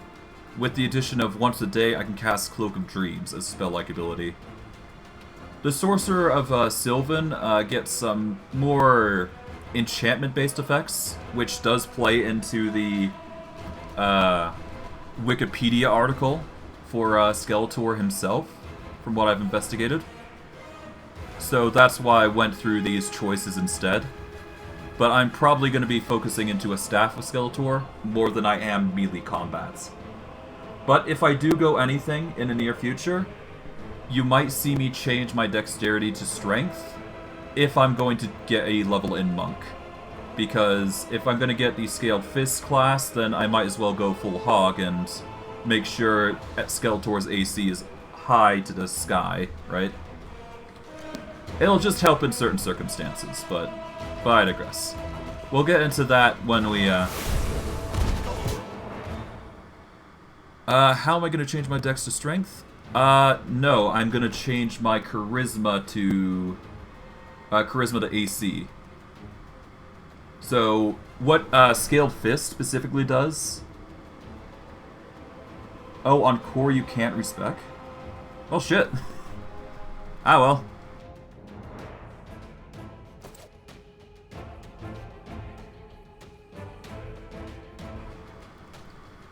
I can only imagine. Well, I guess we'll see what happens. I'm fine with going Dex, ultimately, in the end, so it's not a big deal. But yeah. Hopefully Panther's gonna do well here. I don't need the tutorial there. We'll just deal with these guys. Okay. We'll grab everything before we go. And while I would like to avoid going with these guys here, we actually do need to actually do this. So we're going to have to carry low weight here first. We're going to do a quick save here. Yeah, no, it's considered a deflection bonus. Yeah. No. What I'm explaining specifically is... You know the Oracle class? Specifically? They have a specific ability in Nature Domain that is called... What is it? 1 second. It is... Not the Uncanny Dodge here. Here we go. Nature Domain. Here we go, Nature's Whispers. Nature's Whispers allows you to add your Charisma modifier instead of your Dexterity modifier to your AC.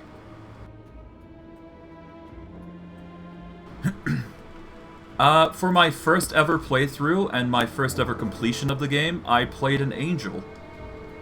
So it's a very stark difference from what I'm doing right now. Did you see that? Yeah, exactly. So that's why the dexterity isn't as great, but that's why I'm trying to focus dex only for the attack rolls mainly. It's a little scuffed, but the reason I'm doing it this way is because I'm going by Skeletor's lore, and he's more known to throw spells at his enemy than use it against them. I will probably be trying to go with a finesse on a short sword if I do ever go into melee. But that's only if I ever feel the need to. But I don't think I will need to. I should be fine. Okay, let's see what's going on here.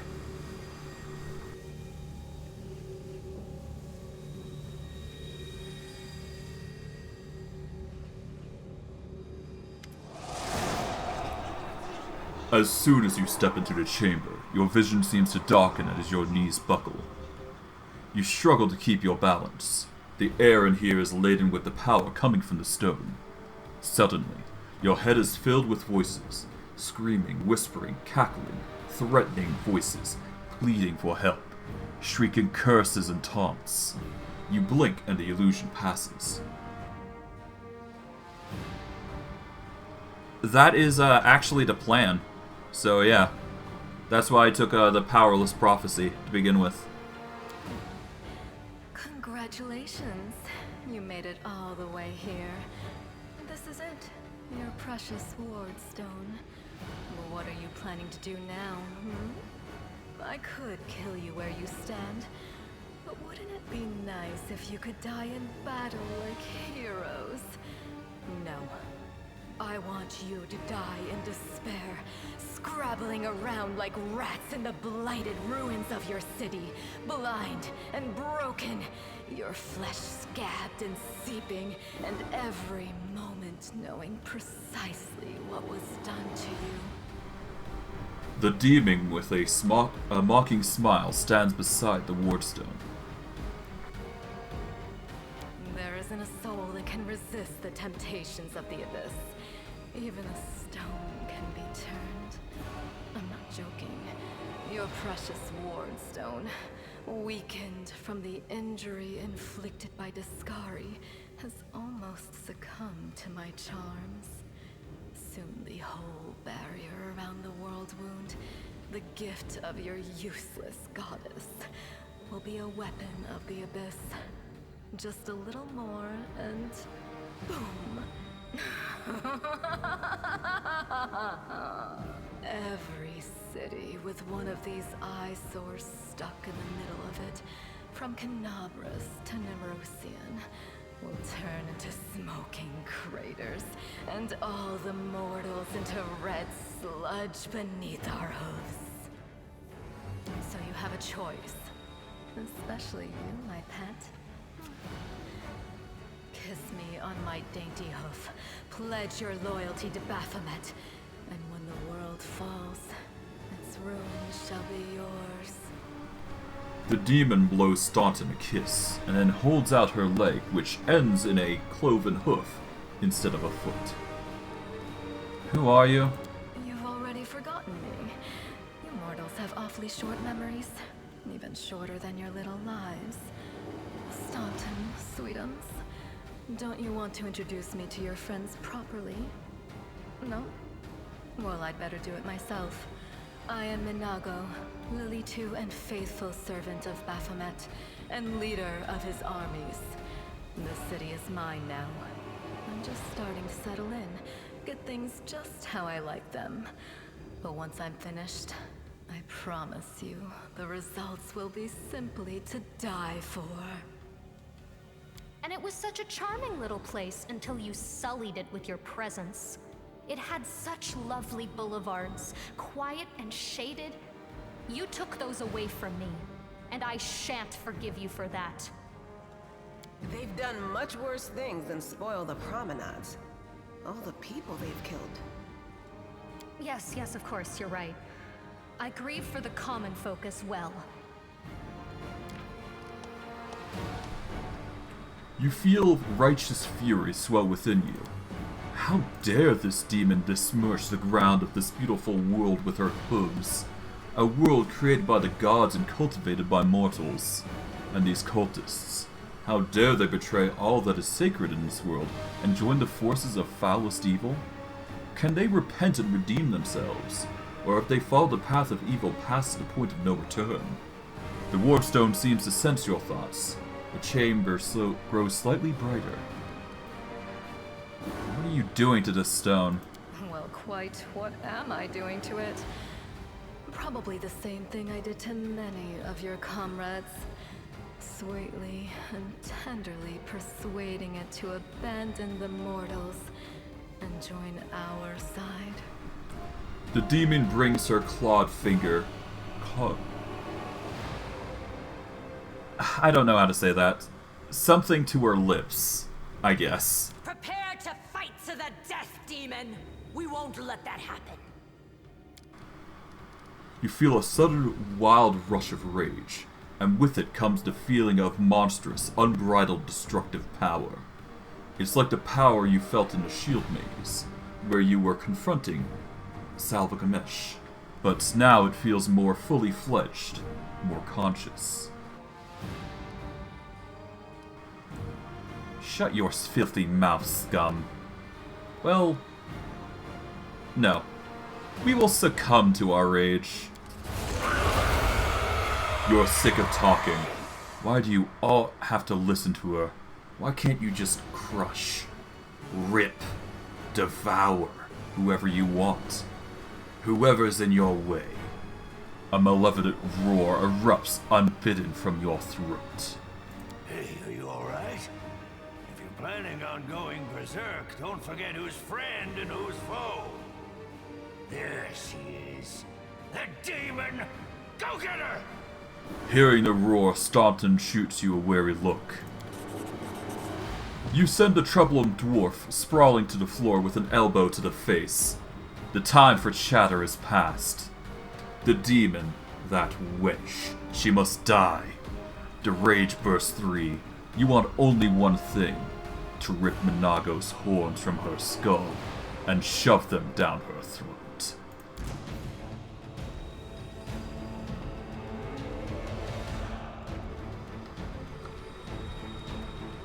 Alright, I guess Staunton's getting bullied. Alright, we won't be... So, this is a little bit of a scripted fight, so you gotta keep that in mind. Our poor tiger has died, but whatever. Alright. I'm tired of playing around now. You want to know what will happen when I'm done with the wardstone? Here's a little demonstration. Irritation seeps into Minago's voice.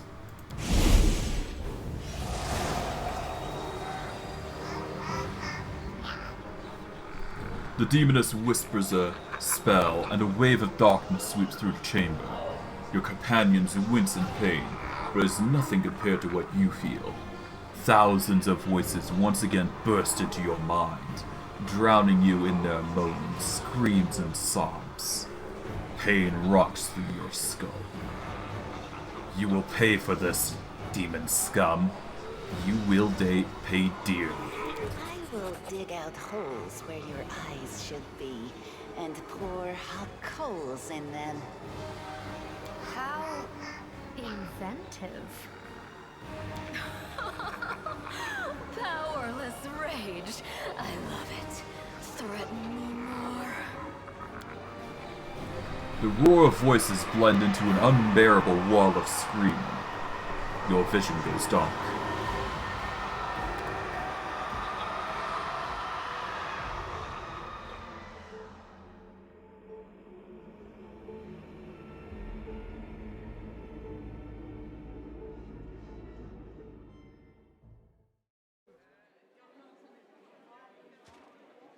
Praise Iomade, you woke up. Healing your wounds was easy, but you were unconscious for so long, I was starting to worry we'd lost you. What happened? We couldn't stand up to the demoness. Her spells were too strong. It's all right. We'll handle it somehow. You blacked out, but Staunton and I managed to get you here to the Defender's Heart. It used to be a tavern, but now it's our headquarters. We're gathering our forces here, and we're preparing to strike back. Irabeth punches her fist into her palm. I found a cultist dispatched into dungeons. It seems they're holed up in the Tower of Estrad. Demons have been filling Kenabres with their spies and infiltrators for a long time. Unfortunately, I don't have enough people to attack the place right now. At least not blindly. I'd be grateful if you snuck in there and scouted out the situation. But just scouting. Don't be a hero. What is the situation in the city? Bad, but not hopeless. We're constantly getting news, and new sources of resistance keep springing up in the districts where everyone seemed to be dead. The survivors are gathering here. You should see them. Their faces, their eyes burning with determination. The city is destroyed, but our resistance is not broken. We will keep fighting. What do you plan to do next? You heard what the demon said. They're going to desecrate the Wardstone and blow up the whole barrier around the World Wound.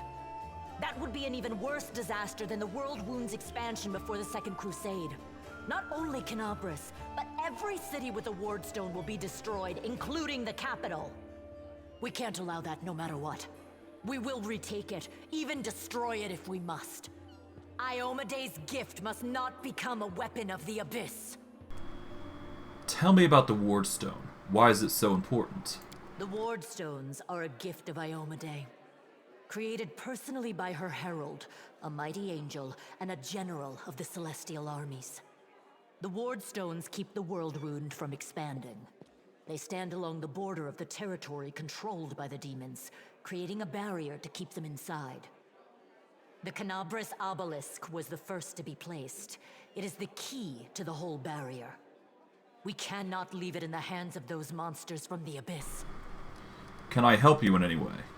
First of all, we need to decide what to do with the stone once we get it. What I'm about to say is classified. A traveler came to the city recently. A blind elf calling himself the Storyteller. He insisted he be allowed to examine the Ward Stone, and he raised the alarm when his study was finished. Even before the demon attack, he had found some damage or flaw in the stone.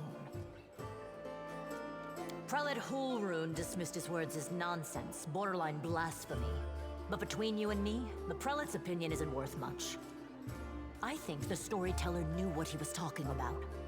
We could use his advice right now, if only we knew where he was. I remember the Storyteller spent a lot of time talking to Staunton, a dwarf from my unit. You saw him during the demon attack. The elf asked him about the history of the Crusades. Maybe the Storyteller told Staunton something about where we could find him if anything happened. There's another problem. After the attack, the demons began to gather their forces at the Grey Garrison. It'll be even harder to take them with a head-on assault. But I once heard soldiers talking about a secret entrance to the garrison. Trouble is, I have no idea where to look for it. While you explore the city, please keep your eyes open, in case you find something we can use. The half-orc smiles at you encouragingly. And one last thing. The Eagle Watch has lost a lot of soldiers recently. Some were killed, but others simply haven't been seen since the attack. In the chaos that is now Kenabres, it's next to impossible to confirm anything for sure. One of the missing fighters is Janna Aldori, a new recruit in the Watch. She got along well with Sela, and she often went drinking with her. I honestly thought Sela and Janna had died together. But now Sela's returned with you, and there's no sign of Janna. If you learn anything of her whereabouts when you're out in the city, please report back. Very well, everything's clear. May the goddess help you. We're still fighting, which means that Kenabres still hasn't fallen. If you come across any groups in the city that can fight, send them here to the Defender's Heart. We'll need every fighter we can muster for the final assault. Yes, one more thing. If you're in the area, check out this address. It's our house. Mine and Anevia's. Well, it was our house. If the building is still standing, open the hidden compartment in the kitchen. It's filled with supplies for a rainy day. You can take whatever you find. You have more need of it. All right.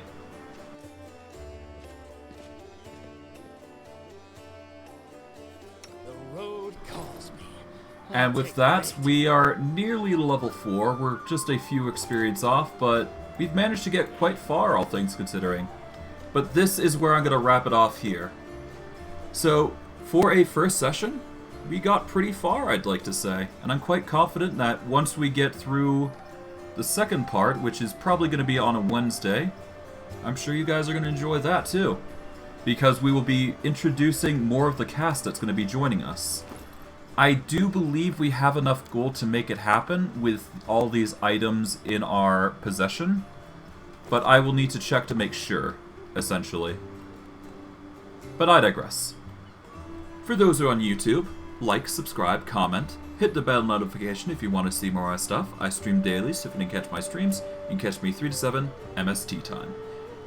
If you want to catch my streams, the best way to do so is search me up at twitch.tv/FYPawn. You can check the About section in my YouTube channel. It should direct you there with a link there. Or you can check the link down below in the description. For those of you on Twitch, or those of you from YouTube coming to Twitch, welcome. Your support is always appreciated. if you want to support me, the best way you can do so is provide me follows. The more follows I have, the more content I give you guys.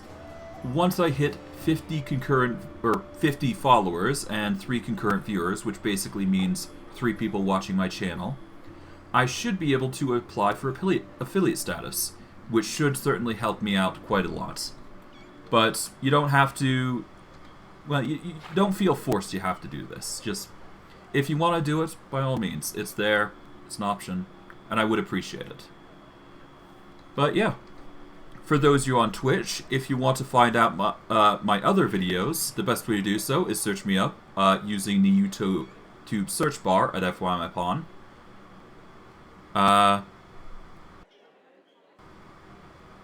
You discovered, okay. Yeah, yeah. Well, it should be fun. But who knows? But yeah, if you guys want to find my YouTube channel, the best way to do so is search me up via, like I said. Alternatively, if you scroll down a little bit, you should see a YouTube photo. You click that, and it will direct you to my YouTube channel. And lastly, if you're watching this on VODs, you can scroll down into the description, and you should see a link down below which you can copy and paste, and it'll directly take you there to my YouTube channel. All 3 options are viable, but I digress. But yeah, I think that's it for everybody. I hope you guys enjoyed, for those of you who were watching. I will try and fix the text box at some point, but it's hard to say. I'll try my best to fix it, but yeah. That'll be all done next time, and yeah. I'll see you guys for next stream, which will be on Monday. So, I hope you guys enjoyed. I know I did. And I will see you guys next stream. Take care, everyone, and have a good day.